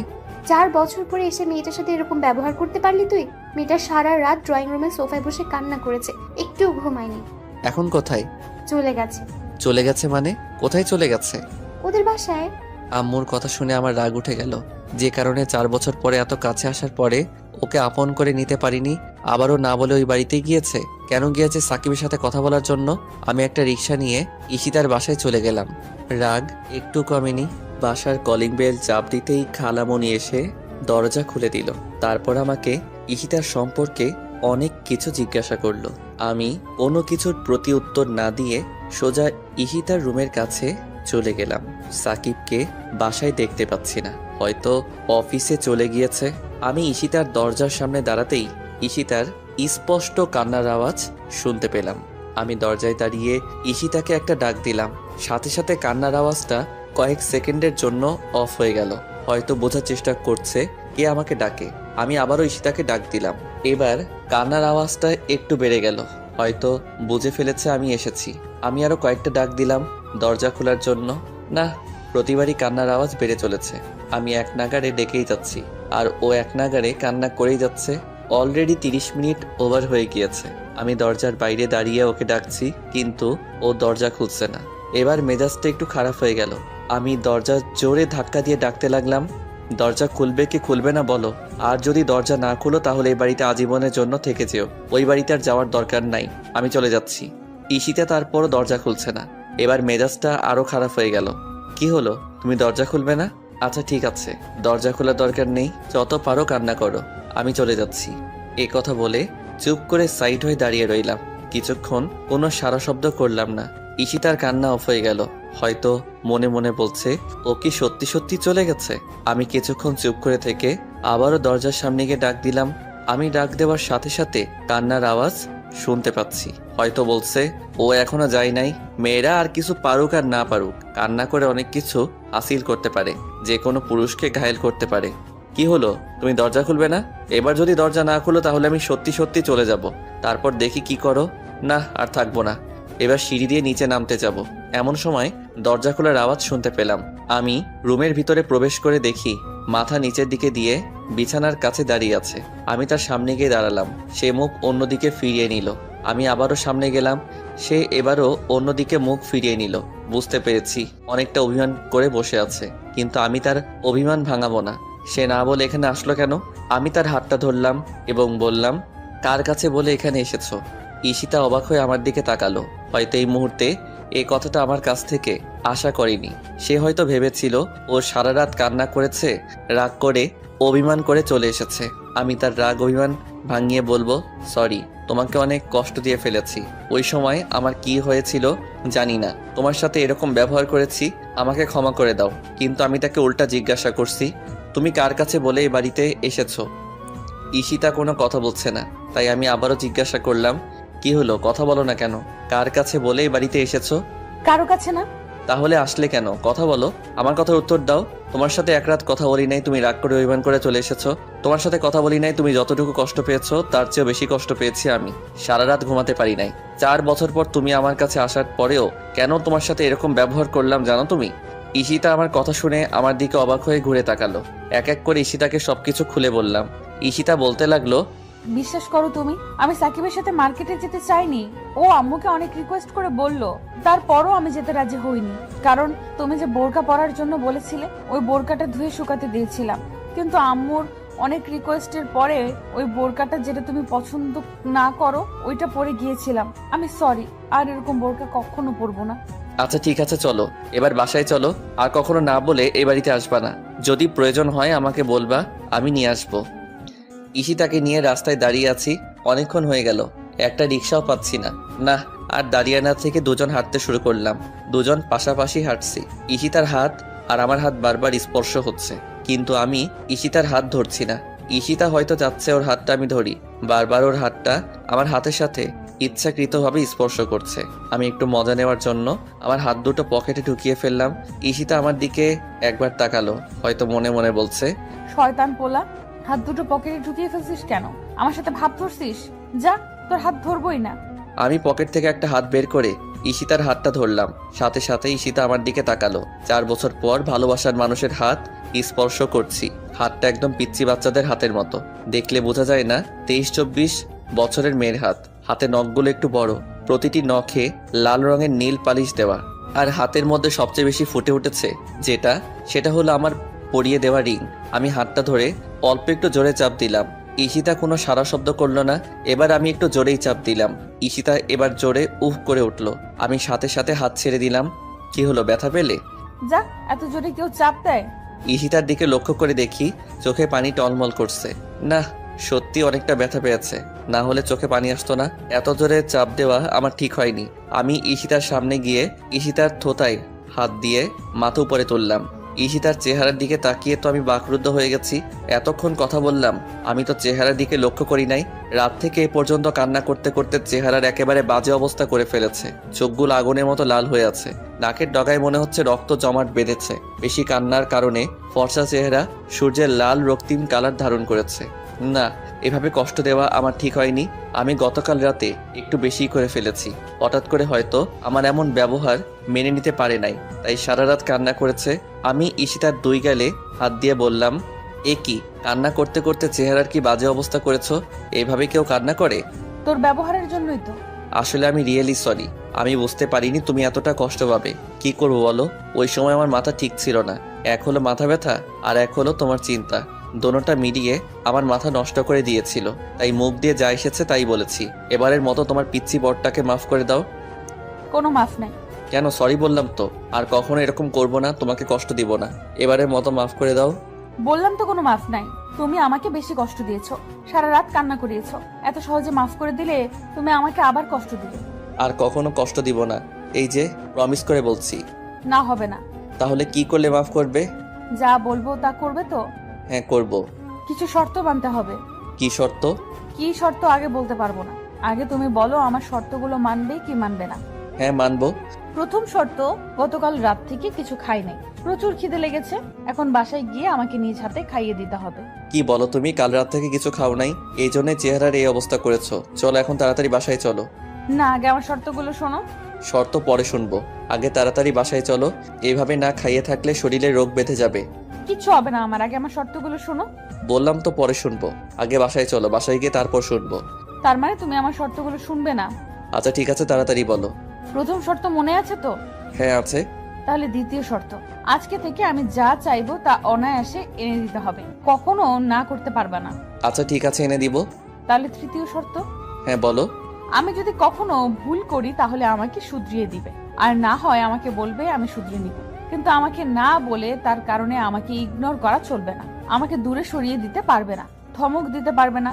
যদি আমাকে কিছু না বলে আমার সাথে গতকালকের মতো উল্টাপাল্টা কিছু করো, তাহলে একটা বাড়ি দিয়ে মাথাটা ফাটিয়ে হসপিটালে ভর্তি করে রাখবো। তারপর তুমি কাঁদবে? কাঁদলে কাঁদবো। চতুর্থ শর্ত। আরো আছে? হ্যাঁ, আরো অনেক। আচ্ছা দাঁড়াও 1 মিনিট। এই মিয়া, আপনারা শুনছেননি? আরে ওইদিকে কি দেখেন, আমার দিকে তাকান। আপনাকে বলছি, শুধু তো গল্প পড়তে বসে থাকেন। কীর্তি কারবারটা দেখছেননি? আমার সিনিয়র আপুর, নাউজুবিল্লাহ, সিনিয়র বউয়ের। এতে আর বউ ওইয়া মোটর সাইকেলে আরেক স্যামরার লগে ল্যাপটি মাইরা ঘুইরা বেড়াইছে, গার সাথে গা ঘেসে ছবি তুলছে। তার এই অপরাধের জন্য আমার কাছে একবার সরি বলছে, আমি মাফ করে দিছি। আর আমি তার সাথে একটু রাগ দেখিয়ে কথা বলছি, তারপর 3 বার সরি বললাম। কিন্তু আমার মাফ নাই। এই মাঝ রাস্তায় রোদের মধ্যে দাঁড়িয়ে আমাকে শর্ত দিচ্ছে। অলরেডি 3টা দিয়ে ফেলেছে, আরো অনেক আছে। কেমনটা লাগে বলেন? মেজাজটা গরম হয়ে যায়নি? মনটা কয় থাপড়াইয়া সবগুলো দাঁত ফেলে দেই। মেয়েদেরকে বেশি ভালোবাসা দেখানো ঠিক না, তাহলে তারা আল্লাদি হয়ে মাথায় চড়ে বসে। এই কি হলো? কাকে থাপড়িয়ে দাঁত ফালানোর কথা বলছো? না কাউকে না। কি বলতেছিলা বলো? তাহলে চতুর্থ শর্ত শোনো। হ্যাঁ বলো। এই 4 বছরে তুমি ছিলে না বলে আমার কোনো পছন্দের জায়গায় ঘুরতে যেতে পারি না। এখন থেকে প্রতি বিকেল বেলা আমাকে আমার পছন্দের জায়গায় ঘুরতে নিয়ে যেতে হবে, এবং আজ বিকেলে এক জায়গায় যাব, ওই জায়গায় নিয়ে যেতে হবে। যথা আজ্ঞা। তাহলে পঞ্চম শর্ত। পঞ্চম শর্তটা কিন্তু একটু কঠিন। যত কঠিন হোক তুমি বলো। আমাকে সারা রাত কাঁদানোর জন্য এবং কষ্ট দেওয়ার জন্য এই মাঝ রাস্তায় 20 বার কান ধরে উদ্বস করতে এবং বলতে হবে আমাকে আর কখনো কষ্ট দিবে না। কি বলো তুমি? এর আগের শর্তগুলো ঠিক আছিল, কিন্তু এটা কি শর্ত দিলে তুমি? এই মাঝ রাস্তায় এত মানুষের মধ্যে আমি 20 বার কানে ধরে উঠবস করব? হ্যাঁ, করতে হবে। দরকার হলে আরো মানুষ ডেকে আনবো, তারপরও করতে হবে। না, মেজাজটা খারাপ হয়ে গেল। মান সম্মান আজ আর থাকবে না।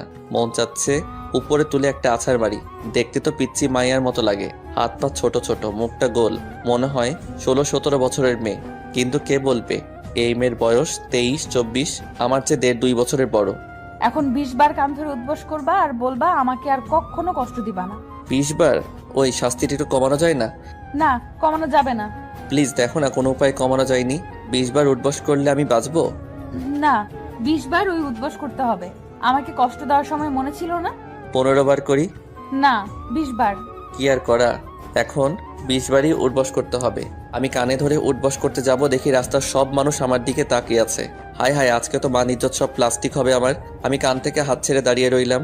কি হলো, দাঁড়িয়ে রইলে কেন? উদ্বস করো। চলো বাসায় গিয়ে উঠবস করব। তুমি যতবার বলবে ততবার। এখানে প্রচুর মানুষ। বাসায় গিয়ে না, এখানেই করতে হবে, মানুষের সামনে। এটা আমাকে সারা রাত কাঁদানোর শাস্তি। কি হলো, উদ্বস করবা না? আচ্ছা ঠিক আছে, না করলে আমি চলে যাই। এ কথা বলে ঈশিতা হাঁটতে লাগলো। আরে কোথায় যাচ্ছ? তুমি তো বাসায় যেতে মানা করেছো, এখন যেদিকে যেতে পারি। আরে দাঁড়াও, উঠবস করছি তো। তাহলে করো। এখন ভাবতে লাগলাম শাস্তিটা কোনো উপায়ে কমানো যায় নাকি। হ্যাঁ, মাথায় একটা বুদ্ধি এসেছে। আচ্ছা, তোমাকে যদি এখান থেকে কোলে করে বাসায় নিয়ে যাই তাহলে? সত্যি নিয়ে যাবে? হ্যাঁ, নিয়ে যাব। তাহলে 5 বাদ যাও। এখন 15 বার উদ্বস করো। মাত্র 5টা? 60 কেজি ওজনের বস্তা বাসায় নিয়ে গেলে তো আমার জান যাবে আর আসবে। এত কষ্ট করব? মাত্র 5টা বাদ? কি বলে তুমি? আমি 60 কেজি, আমি বস্তা? হাই হাই, কি বলে ফেললাম? আমাকে কোলে করে বাসায় নিয়ে যেতে হবে। এখন 25 বার উদ্বস করবা। 25 বার কেন? 20 বার না বললে? এখন 25 বার উদ্বস করতে হবে। আমাকে বস্তা বললে কেন? আমি 60 কেজি? আমি মোটেও 60 কেজি না, আমি 47 কেজি। এখন চুপচাপ 25 বার উদ্বস করো। আচ্ছা ঠিক আছে, সরি, 5 বারই কমিয়ে দাও। তাহলে 20 উদ্বস করো। আবার 20 বার কেন? 15 বার হবে। তাহলে আমাকে বস্তা বললে কেন? এই জন্য 5 বেড়েছে। 20 যোগ 5 25। এখান থেকে তুমি আমাকে কোলে নিয়ে বাসায় নিয়ে যাবে, তাহলে 5টা কমবে। 25টা থেকে 5টা চলে গেলে থাকে 20। এখন 20 বার উদ্বস করো। কেমনটা লাগে বলেন? 5টা বিয়োগ করে কমালাম, ও আবার 5টা এনে যোগ করলো, তাহলে ঘুরে তো 20টাই হলো। যেই লাউ সেই কদু, কোলে করে বাসায় নিয়ে যাব তো ফাও। কি আর করা, কোনো উপায় নেই। চুপচাপ 20 বার উঠবস করে ফেলা ভালো। আমি কান ধরে উঠবস শুরু করলাম। ঈশিতা আমার উঠবস দেখে মুচকি মুচকি হাসছে, আর রাস্তার সব লোক এক দৃষ্টি নিয়ে আমার দিকে তাকিয়ে আছে। আমি চোখ বুজে 8টা নিয়ে ফেললাম। কপাল দিয়ে অল্প অল্প ঘাম বের হচ্ছে। আর 4টা নিয়ে কোমরে হাত দিয়ে দাঁড়িয়ে পড়লাম। কি হলো, দাঁড়িয়ে পড়লে কেন? আমার কোমর প্রচুর ব্যথা করতেছে। সত্যি? হুম। তাহলে আর উদ্বস করার দরকার নেই, চলো বাসায় চলে যাই। চলো। আমি মুচকি মুচকি এসে মনে মনে বলতে লাগলাম, আমার সাথে চালাকি করো। আমি 5টা কমালাম আর তুমি 5টা বাড়িয়ে দিলে, এখন মোট 10টা নিলাম, কেমন হলো? ঈশিতা আমার মুচকি হাসি দেখে বলতে লাগলো, তুমি হাসো কেন? না এমনি। তার মানে তুমি আমাকে মিথ্যা বলেছো, তোমার কোমরে কোনো ব্যথা নাই? না আছে তো। আচ্ছা ঠিক আছে, এখন আমাকে কোলে নাও। কোমরে ব্যথা নিয়ে? তুমি কিন্তু আমাকে কথা দিয়েছো। আচ্ছা ঠিক আছে, নিচ্ছি। ঈশিতাকে কোলে নিয়ে হাঁটতে শুরু করলাম। ঈশিতা আমার কপালে বেয়ে আসা ঘামগুলো তার শাড়ির আঁচল দিয়ে মুছে দিচ্ছে। একটা মানুষ যে তার প্রিয় মানুষকে কতটুকু ভালোবাসে তার কেয়ারিং দেখে বোঝা যায়। আমি তোমাকে অনেক ভালোবাসি, তাই তো সব দিকে তোমার এত কেয়ার করি। ঈশিতা তার হাত দিয়ে আমার গলা জড়িয়ে ধরে আছে এবং পলকহীন দৃষ্টি নিয়ে আমার দিকে তাকিয়ে আছে। কি দেখো? আমার পিচ্চি বরটাকে। আমাকে দেখার কি আছে? তোমার মাথা একটু নিচে নামাও। আমি মাথাটা নিচে নামালাম। ঈশিতা তার হাত দিয়ে আমার স্টাইল করা চুলগুলো সব ওলট পালট করে দিল। কি হলো, চুলগুলো এমন করলে কেন?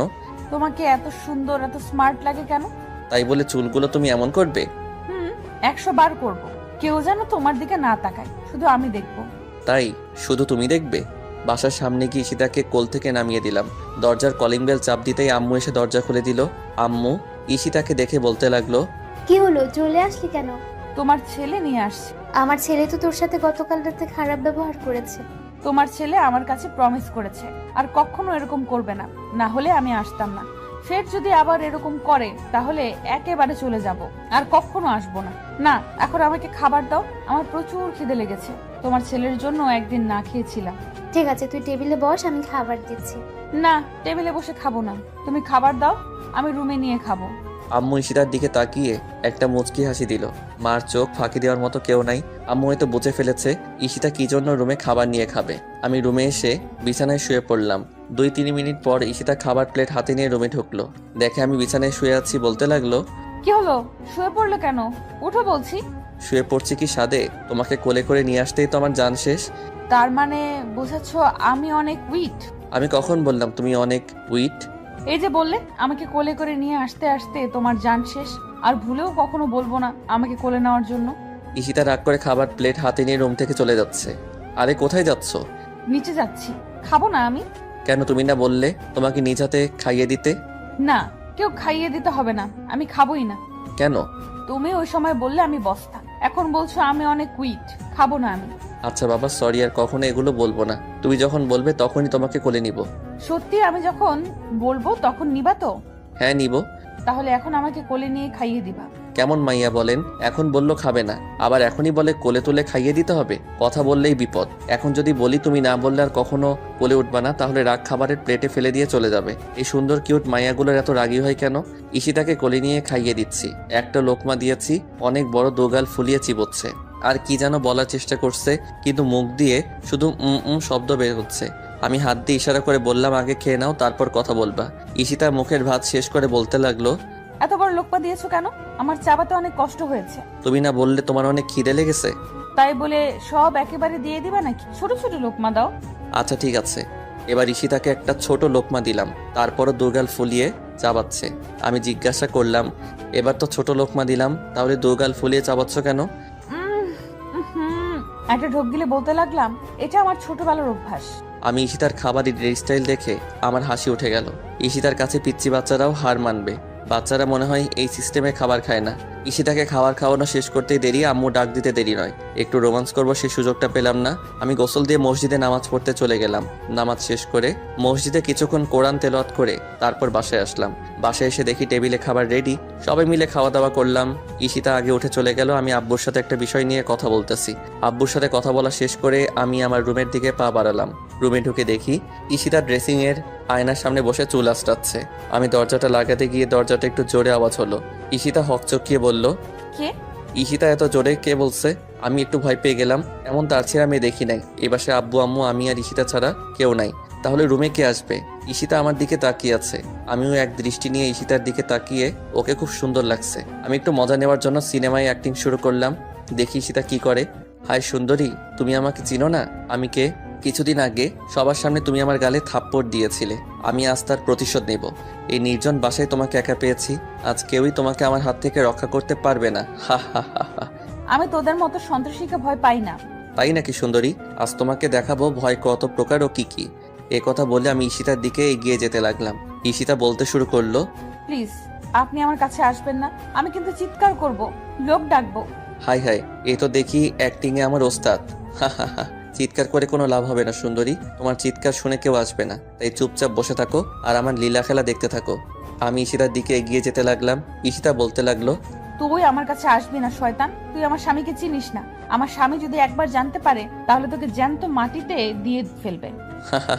তাই নাকি? ডাক তোর স্বামীকে। ঈশিতা চোখ বুজে ফারাবি বলে একটা ডাক দিল। সাথে সাথে আমি অ্যাক্টিং ছেড়ে দিয়ে হাতের ডেনাটা একটু উপরে তুললাম। চুলগুলো হাত দিয়ে নাড়া দিয়ে ঈশিতার সামনে গিয়ে বললাম, কি হয়েছে ঈশিতা, এত জোরে চিৎকার করলে কেন? একটা গুন্ডা এসেছিল। কোথায়? তুমি আসার পরে চলে গেছে। তাই? হুম। দুজনেই জোরে হেসে উঠলাম। ঈশিতাকে ড্রেসিং এর আয়নার সামনে থেকে কোলে তুলে নিলাম। তারপর বিছানার দিকে এগিয়ে যেতে লাগলাম। ঈশিতা তার হাত দিয়ে আমার গলা জড়িয়ে ধরেছে। বিছানার কাছে নিয়ে ওকে শুইয়ে দিলাম। ঈশিতা চোখ বন্ধ করে জোরে জোরে নিঃশ্বাস নিতে লাগলো। আমি ঈশিতার সেই নিঃশ্বাসের আওয়াজ স্পষ্ট শুনতে পারছি। আমি আস্তে আস্তে ঈশিতার গোলাপি ঠোঁট জোড়ার দিকে এগিয়ে যাচ্ছি। ঈশিতার বুক খুব দ্রুত ওঠানামা করছে। আমি যখন ঈশিতার ঠোঁট জোড়াগুলো নিজের আয়ত্তে নিয়ে নেব, এমন সময় ঈশিতার দিকে তাকালাম। ওর কপালে অল্প অল্প ঘামের ফোঁটা, ঠোঁটগুলো শুকিয়ে একটা থেকে আরেকটা আলাদা হয়ে আছে। ঈশিতার গরম উষ্ণ নিঃশ্বাস আমার মুখের উপর পড়ছে। নিজেকে এক অজানা জগতে হারিয়ে ফেলছি। আমি ঈশিতার ঠোঁট জোড়ার কাছে আমার ঠোঁট জোড়া নিয়ে ফিরিয়ে আনলাম। পরক্ষণে ঈশিতা তার চোখ খুলে তাকালো এবং বলতে লাগলো, কি হলো? না কিছু না। সরো আমার উপর থেকে, খালামণি ডাকছে। কেউ ডাকছে না, চুপচাপ শুয়ে থাকো। ঈশিতা আমার কথা মতো চুপ হয়ে শুয়ে রইল। এবারও আমি ঈশিতার ঠোঁট জোড়ার কাছে আমার ঠোঁট জোড়া নিলাম। ঈশিতা চোখ বন্ধ করে জোরে জোরে নিঃশ্বাস ফেলছে, আর কারো ঠোঁটের স্পর্শ পাওয়ার জন্য তার ঠোঁটগুলো অল্প অল্প কাঁপন তুলছে। আমি আস্তে আস্তে ঈশিতার ঠোঁটগুলো নিজের আয়ত্তে নিয়ে নিলাম। দুজনের গরম উষ্ণ নিঃশ্বাস মিলে একাকার হয়ে গেল। ঈশিতা তার হাত দিয়ে আমার চুল খামচে ধরেছে। কতক্ষণ পর্যন্ত দুজন বিভোর হয়েছিলাম ভালোবাসার মধুময় ফিলিংসে বলতে পারবো না।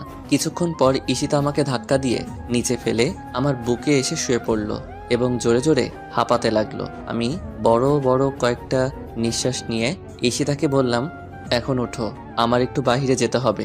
বাইরে কেন? আমার একটু কাজ আছে। না, কোথাও যেতে পারবে না, আমি এখন ঘুমাবো। ঘুমাবে ভালো কথা, বালিশে ঘুমাও। না, আমি তোমার বুকে ঘুমাবো। আমি বলছি না তোমার বুকটা শুধু আমার জন্য বরাদ্দ। এখন কোনো কথা নয়, গতকাল রাতে ঘুমাতে পারি নাই তোমার জন্য। এখন আমি ঘুমাবো, তুমি চুপচাপ শুয়ে থাকো। আরে এই দিনের বেলা আমার ঘুমে ধরবে না তো? ঘুমে না ধরলেও তোমার শুয়ে থাকতে হবে। যতক্ষণ পর্যন্ত আমি ঘুমাবো ততক্ষণ পর্যন্ত একদম নড়াচড়া করবে না। নড়াচড়া করলে কিন্তু একদম মেরে ফেলবো। পাগলি একটা। কি আর করা, বাধ্য হয়ে বুকে নিয়ে শুয়ে আছি। এই দিনের বেলা তো ঘুম আসবে না।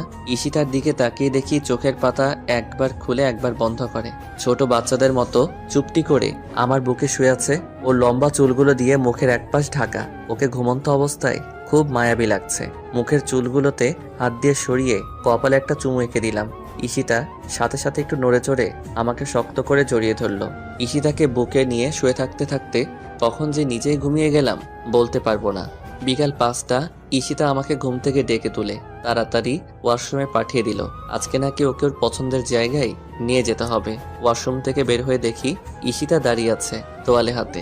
আমার ভেজা চুলগুলো তোয়ালে দিয়ে মুছে দিল। তারপর আমার পছন্দের নীল কালারের একটা পাঞ্জাবি এনে দিয়ে বলল, তাড়াতাড়ি এটা পরো। আমার প্রিয় কালারের পাঞ্জাবি কোথায় পেয়েছো জিজ্ঞাসা করতেই বলল, চাকরির প্রথম মাসের টাকা দিয়ে তোমার জন্য এই পাঞ্জাবি কিনেছিলাম। আমি রেডি হয়ে ড্রয়িং রুমের সোফায় বসে আছি। ঈশিতা এখন আসার কোনো খবর নাই। মেয়েদের সাজতে এত সময় লাগে কেন? হঠাৎ করে লক্ষ্য করে দেখি ঈশিতা সিঁড়ি দিয়ে নিচে নামছে। আমি অলক্ষীন দৃষ্টি নিয়ে ঈশিতার দিকে তাকিয়ে আছি। আমি যেন চোখ সরাতে পারছি না। আকাশি কালার শাড়ি, শাড়ির কুচিগুলো এত সুন্দর করে দিয়েছি যে মনে হচ্ছে যে মেশিনে কুচিগুলো দিয়ে ক্লিপ লাগিয়ে দিয়েছে। দুহাত ভর্তি নীল চুড়ি, কপালে লাল টিপ, ঠোঁটে হালকা গোলাপি লিপস্টিক, চোখে গাঢ় করে কাজল, লম্বা রেশমি কালো চুলগুলো কোমর পর্যন্ত ছাড়িয়ে। বাগানের ঠিক উপরে একটা টকটকে লাল গোলাপ। সেই লাল গোলাপটা যেন ঈশিতার সৌন্দর্যটা আরো কয়েক গুণ বাড়িয়ে দিয়েছে। আমি মুগ্ধ মহিমায় তাকিয়ে আছি আমার সিনিয়র বয়সের দিকে, যেন স্বর্গ থেকে উঠে আসা কোনো অপ্সরী আমার সামনে দাঁড়িয়ে। ঈশিতা আমার সামনে এসে হাসি মুখে বলতে লাগলো, দেখো তো আমাকে কেমন লাগছে। অনেক সুন্দর লাগছে। শুধু সুন্দর লাগছে? আমি ঈশিতার দিকে তাকিয়ে দেখি হাসি উজ্জ্বল চেহারাটা মুহূর্তের মধ্যে ফ্যাকাশে হয়ে গেল। হয়তো মনে মনে বলছে, আমি এতক্ষণ লাগিয়ে এত সুন্দর করে সাজলাম আর ওর কিনা বলছে শুধু সুন্দর লাগছে। আমি ঈশিতার ফ্যাকাশে চেহারা দেখে বলতে শুরু করলাম, তোমাকে সত্যি অনেক সুন্দর লাগছে। তোমাকে এতটাই সুন্দর লাগছে যে আমি তোমার কাছ থেকে চোখ সরাতে পারছি না। তোমার এই সৌন্দর্যের কাছে স্বর্গের যে কোনো অপসরীয় হার মানতে হবে। ঈশিতা আমার মুখে তার সৌন্দর্যের প্রশংসা শুনে মুচকি হেসে বলল, হয়েছে, আর বলতে হবে না, চলো। ঈশিতাকে নিয়ে ঈশিতার পছন্দের একটা পার্কে চলে গেলাম। সূর্য মামা যতক্ষণ না পশ্চিম আকাশে হেলে পড়েছে ততক্ষণ পর্যন্ত দুজন পার্কে বসেছিলাম। দিনের আলোকে বিদায় জানিয়ে সন্ধ্যা যখন চারপাশকে গ্রাস করবে তখন দুজন হাত ধরে হাঁটতে শুরু করলাম অসংখ্য বাতিধারা ভরপুর শহরের সুন্দর রাস্তায়। ঈশিতা একটু থেমে থেমে হাঁটছে। আমি বালিকাকে জিজ্ঞাসা করলাম, কি হলো, খিদে লেগেছে? ঈশিতা মাথা নাড়িয়ে হ্যাঁ বলল। তাহলে চলো একটা রেস্টুরেন্টে খেয়ে বাসায় চলে যাব। দুজনে হাঁটছি। হঠাৎ করে একটু দূরে একটা ফুচকার দোকান দেখা যাচ্ছে। ঈশিতা ফুচকার দোকানটা দেখে খুশি হয়ে দৌড়ে ফুচকার দোকানের সামনে চলে গেল। আমি যে ঈশিতার সাথে আছি তার খেয়ালই নাই। আমি আস্তে আস্তে হাঁটছি। ঈশিতা ফুচকার দোকানের সামনে গিয়ে পিছনে ফিরে তাকালো। আমাকে দেখতে পাচ্ছে না। তার চোখ জোড়া পাগলের মতো আমাকে খুঁজতে লাগলো, এদিক ওদিক তাকাচ্ছে। পরক্ষণে আমি যখন তার সামনে গেলাম সে দৌড়ে আমার কাছে আসলো এবং হাঁপাতে হাঁপাতে বলতে লাগলো, কোথায় ছিলে তুমি? তুমি এত আস্তে আস্তে হাঁটো কেন? আমি তো ভয় পেয়ে গেছিলাম। তুমি তো আমাকে রাস্তায় ফেলে চলে আসছো। সরি, এখন চলো ফুচকা খাবো। কিসের ফুচকা? ফুচকা ভালো না, চলো রেস্টুরেন্টে কিছু খেয়ে তারপর বাসায় চলে যাব। না, আমি রেস্টুরেন্টে খাবো না, আমি ফুচকা খাবো। ফুচকা ভালো না তো, এগুলো খেলে পেটে সমস্যা হবে। তার চেয়ে ভালো রেস্টুরেন্টে কিছু খেয়ে তারপর বাসায় চলে যাবে। না, আমি ফুচকাই খাবো। বালিকাকে কোনোভাবে বোঝাতে পারলাম না। বালিকা দৌড়ে গিয়ে 3 প্লেট ফুচকা অর্ডার দিল। 2টাই ঝাল একটু বেশি আর একটা একটু কম। আমি বালিকাকে জিজ্ঞাসা করলাম, 3 প্লেট ফুচকা কেন আর একটাই ঝাল কম, 2টাই বেশি কেন? ঈশিতা উত্তর দিল, দুটো আমি খাবো, সে দুটো এই ঝাল বেশি। তুমি একটা খাবে, ওটায় ঝাল একটু কম। তুমি তো আবার ঝাল বেশি খেতে পারো না। বালিকা আমার জন্য ঝাল ছাড়া 1 প্লেট ফুচকা অর্ডার দিল। বালিকা মনে করেছে আমি আগে সেই পিচ্চি ফারাবি রয়ে গেছি। মাথায় একটা দুষ্টুমি বুদ্ধি এসে চাপলো। ফুচকাওয়ালা মামাকে কিছু টাকা দিয়ে বললাম, একটার মধ্যে প্রচুর ঝাল দিবে আর তোমার ড্রামের সব পানি ফেলে দিবে। বালিকা যদি জিজ্ঞেস করে তোমার এখানে পানি আছেনি, তুমি না বলবে। কোনো দোকানের কথা জিজ্ঞাসা করলে বলবে 30 মিনিটের মতো লাগবে। যেই ভাবা সেই কাজ। ফুচকাওয়ালা মামা 1 প্লেট ফুচকা প্রচুর ঝাল দিয়ে আমাকে দিল আর ঈশিতাকে 2 প্লেট। আমি ফুচকা মুখে দিয়ে দেখে আসলেই প্রচুর ঝাল দিয়েছে। ঈশিতা আমার দিকে না তাকিয়ে চোখ বুজে খাওয়া শুরু করেছে। বালিকা কিছুক্ষণের ভিতরে 1 প্লেট ফুচকা শেষ করে ফেললো। আমি ঝালের কারণে অল্প অল্প মুখে দিচ্ছি। ঈশিতা আরেক প্লেট ফুচকা প্রায় শেষের দিকে। তখন আমি ঝালের কারণে চেঁচিয়ে উঠলাম, সত্যি আমার অনেক ঝাল লেগেছে। ঝালের কারণে চোখ দিয়ে পানি চলে আসছে। ঈশিতা বলতে লাগলো, কি হয়েছে? আমার প্রচুর ঝাল লেগেছে। তোমার এটাই তো ঝাল দেয় না? ঝাল না দিলে কি আমি স্বাদে চিল্লাচ্ছি? ঈশিতা আমার দিকে লক্ষ্য করে দেখে আসলে ঝালের কারণে আমার চেহারা পুরো লাল হয়ে গিয়েছে, চোখ দিয়ে পানি পড়ছে। ঈশিতা ফুচকার প্লেটটা রেখে তাড়াতাড়ি ফুচকাওয়ালা মামার কাছে গিয়ে বলতে লাগলো, তাড়াতাড়ি পানি দেন। পানি তো নাই ম্যাডাম। কি বলছেন আপনি? আপনাকে না না করেছি ওর এটার মধ্যে ঝাল না দেওয়ার জন্য? আপনি ঝাল দিলেন কেন ওইটায়? ম্যাডাম ভুলে ঝাল পড়ে গেছে। এদিকে আমি ঝালের কারণে চিল্লিয়ে যাচ্ছি। ঈশিতা দৌড়ে আমার কাছে এসে বলল, ঝাল কি বেশি লেগেছে? আমি ঈশিতার কথার কোনো জবাব দিচ্ছি না। চোখ দিয়ে অজর ধারায় পানি পড়ছে। এখন কি করব আমি? এখানে তো পানিও নেই। কিছু একটা করো প্লিজ, তাড়াতাড়ি। আমি ঝালের কারণে মরে যাচ্ছি। হায় আল্লাহ, এখন আমি কি করব? কি জন্য আমি ফুচকা খেতে এসেছিলাম? ওই ফুচকাওয়ালা ব্যাটার জন্য এই অবস্থা। ঈশিতা পানির জন্য দৌড়াদৌড়ি শুরু করে দিল। ফুচকাওয়ালা মামার কাছে আবারও গিয়ে বলল, প্লিজ একটু পানির ব্যবস্থা করেন না। ম্যাডাম আমি পানি কোথা থেকে আনবো? আপনি ফুচকা বিক্রি করেন, আপনার কাছে পানি থাকে না? আপনি ওকে ঝাল দিয়েছেন কেন? ঈশিতা ঘুরে আমার দিকে তাকালো। আমার অবস্থা খুবই খারাপ। পরক্ষণে আবার ফুচকাওয়ালা মামাকে বলতে লাগলো, আশেপাশে কোনো দোকান নাই? না ম্যাডাম, দোকান তো অনেক দূরে, প্রায় 30 মিনিট লাগবে। কি বলছেন আপনি? ও তো এখন ঝালের কারণে মারা যাবে। ওর যদি কিছু একটা হয়ে যায় আপনাকে আমি ছাড়বো না। আমি ঈশিতাকে ডাকতে লাগলাম। ঈশিতা দৌড়ে আমার কাছে এলো। কি হলো, পানির ব্যবস্থা করতে পারলেন না? কোথাও পানি নাই। দোকানে যেতে এখান থেকে 30 মিনিট লাগবে। এখন আমি কি করব? কিছু একটা করো প্লিজ। ঈশিতা কি করবে বুঝতে পারছে না। দিশেহারা হয়ে গেল। আমাকে টেনে একটা গাছে আড়ালে আনলো। তারপর বলতে লাগলো, চোখ বন্ধ করো। আমি ঝালে মরছি, চোখ বন্ধ করব কেন? তোমাকে বলছি চোখ বন্ধ করতে। আমি চোখ বন্ধ করলাম। সাথে সাথে ঈশিতা আমার ঠোঁট জোড়া ওর আয়ত্তে নিয়ে নিল। অতিরিক্ত ঝাল আর ঈশিতার মধুমাখা চুম্বন দুইটা একত্রিত করে মুখের ভিতরে এক অন্যরকম ফিলিংসের আভাস সৃষ্টি করেছে। মনে হচ্ছে আমার সব ঝাল ঈশিতা তার মধুমাখা ঠোঁট দিয়ে সব চুষে নিচ্ছে। কিছুক্ষণ পর ঈশিতা আমার ঠোঁট ছেড়ে দিয়ে জিজ্ঞাসা করতে লাগলো, ঝাল কমেছে? আমি মাথা নাড়িয়ে না বললাম। সাথে সাথে ঈশিতা আবারও এক চুম্বনে হারিয়ে গেল। ঈশিতার এবারের চুম্বনে আমার মুখের ঝালটাকে একেবারে নিস্তব্ধ করে দিয়েছে। এভাবে ঈশিতা 3 বার আমার ঠোঁট ওর আয়ত্তে নেওয়ার পর বলতে লাগলো, এবার ঝাল কমেছে? আমি একটু হেসে বললাম, না। সাথে সাথে ঈশিতা আমার বুকে 2-3 ঘুষি মেরে বলল, লুচু কোথাকার। ঈশিতাকে নিয়ে ফুচকাওয়ালা মামার টাকা দিতে যাব। ঈশিতা বলতে লাগলো, কোনো টাকা দিবে না। কেন? ওনাকে 100 বার না করছি তোমার ফুচকার মধ্যে ঝাল না দেওয়ার জন্য, তারপরে উনি ঝাল দিলেন কেন? আর সবচেয়ে বড় কথা, উনি ফুচকা বিক্রি করে পানি রাখে না কেন?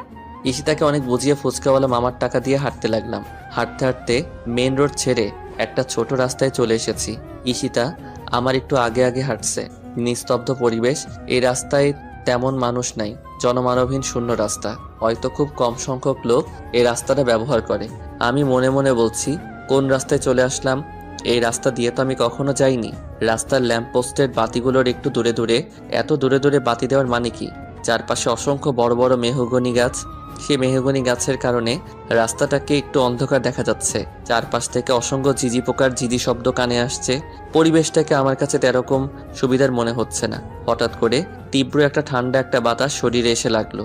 সে বাতাসে মেহগনি গাছের পাতাগুলো ঝরঝর করে রাস্তায় পড়ছে।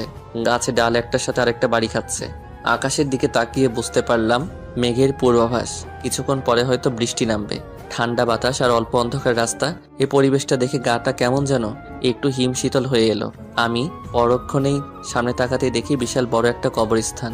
এবার শরীরটা পুরোপুরি কাঁটা দিয়ে উঠলো। হাতে থাকা ঘড়ির দিকে তাকালাম, রাত 8টা বেজে গেছে, খেয়ালই নেই। আম্মু খুব টেনশন করবে। আমি জোরে জোরে পা চালাতে লাগলাম। সামনে তাকিয়ে দেখি ঈশিতা আমার কিনে দেওয়া চকলেট খাচ্ছে আর আনমনে হাঁটছে। আমি বালিকাকে ধরার জন্য আর একটু জোরে পা চালাতে লাগলাম। হঠাৎ করে পকেটে থাকা মোবাইলটা বাজতে লাগলো। মোবাইলটা বের করে কানে লাগাতেই ঈশিতা আচমকা দৌড়ে এসে আমাকে শক্ত করে জড়িয়ে ধরলো। আমি ফোনটা কেটে ঈশিতাকে বললাম, কি হয়েছে ঈশিতা? ঈশিতা কোনো কথা বলছে না, আমাকে আরও ঝাপটে ধরেছে। বুঝতে পেরেছি বালিকা হয়তো কোনো কারণে অনেক ভয় পেয়েছে। আমি হাত দিয়ে ঈশিতার মাথাটা বুক থেকে তুলবো, কিন্তু ঈশিতা আমাকে আরো শক্ত করে জড়িয়ে ধরে। না, সত্যি অনেক ভয় পেয়েছে। কি হয়েছে বলো আমাকে, এত ভয় পাচ্ছ কেন? ঈশিতা তার ভয়ে কাপা গলায় বলল। সামনে তাকিয়ে দেখো। আমি ঈশিতার কথা শুনে ভয়ে ডোক গিলে ফেললাম। ভয়ে ভয়ে আস্তে আস্তে সামনে তাকালাম, না কিছুই দেখতে পাচ্ছি না। আবারও ঈশিতাকে জিজ্ঞাসা করলাম, কই? সামনে তো কিছুই নাই। ঈশিতা এবার বলতে লাগলো, কবরস্থানের কোনায় বড় গাছের নিচে তাকিয়ে দেখো। এবার সত্যি সত্যি ঈশিতার কথা শুনে গলা শুকিয়ে গিয়েছে। কবরস্থানের দিকে চোখ তুলে তাকাবো, সে সাহসটুকু পাচ্ছি না। ঈশিতাকে জড়িয়ে ধরে ভয়ে ভয়ে কবরস্থানের কোনায় গাছটার দিকে চোখ তুলে তাকাতেই ভয়ে শরীরটা কেঁপে উঠল। গাছটার নিচে একজন মহিলা মনে হয় দাঁড়িয়ে আছে। দূর থেকে বেশি বোঝা যাচ্ছে না, কিন্তু পরনে সাদা ধবধবে কাপড়, এটা বোঝা যাচ্ছে। কি হতে পারে? এটা কোনো মানুষ না অন্য কিছু? আর এই জনমানবহীন রাস্তায় মানুষ আসবে কোথা থেকে? 20 মিনিট ধরে এই রাস্তা দিয়ে হাঁটছি, একটা মানুষও তো দেখতে পাইনি। আর মানুষ হলেও এই রাতের বেলা কবরস্থানের কোনায় কি করবে? তার মানে কি অন্য কিছু? ভূত, প্রেত, জিন? ঈশিতা বলতে লাগলো, কি দেখতে পেয়েছো? কি ওটা? এই তো কোনো মানুষ টানুষ হবে। মানুষ হলে রাতের বেলা কবরস্থানের কোনায় কি করবে? আর পরনে সাদা কাপড় থাকবে কেন? মানুষ কি সাদা কাপড় পরে না? পরে, কিন্তু রাতের বেলা সাদা কাপড় পরে কবরস্থানের কোনায় কি করবে? আমার কিন্তু খুব ভয় করছে। চলো আমরা অন্য রাস্তা দিয়ে চলে যাই। অন্য রাস্তায় দিয়ে গেলে বাসায় যেতে অনেক রাত হয়ে যাবে। তাহলে কি করবে এখন? ঈশিতার কথা শুনে ভাবতে লাগলাম কি করা যায়। রাতের বেলা কবরস্থানের কোনায় কি হতে পারে এটা? হঠাৎ করে মনে হলো কবরস্থান তো পাক পবিত্র জায়গা, ওইখানে তো কোনো খারাপ জিনিস থাকে না। তাহলে ওটাও কোনো খারাপ জিনিস না, হয়তো কোনো পাগল টাগল হবে। এর আগেও একবার ভয় পেয়েছিলাম। রাতে বন্ধুদের সাথে আড্ডা দিয়ে বাসায় ফিরছিলাম। রাত 1টা। রাস্তার মোড়ে দেখে একজন মহিলা দাঁড়িয়ে আছে, এলোমেলো চুলে। মহিলাটাকে অনেকটা অদ্ভুত দেখা যাচ্ছিল। ওই দিন অনেকটা ভয় পেয়েছিলাম, পরে জানতে পারি ওটা একটা পাগল ছিল।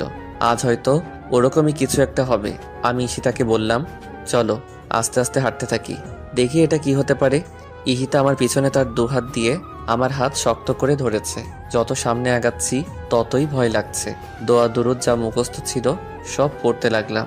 ঈশিতা আমার হাত এতটাই শক্ত করে ধরেছে যে মনে হচ্ছে ঈশিতার হাতে বড় বড় নখগুলো আমার হাতের ভিতরে ঢুকে যাচ্ছে। হঠাৎ করে ঈশিতা বলতে লাগলো, আর সামনে যাওয়ার দরকার নাই, চলো আমরা অন্য রাস্তা দিয়ে চলে যাই। আমার না খুব ভয় করছে। এত ভয় পাবার কি আছে? আমি আছি তো নাকি, কিচ্ছু হবে না, আমরা এই রাস্তা দিয়ে যাব।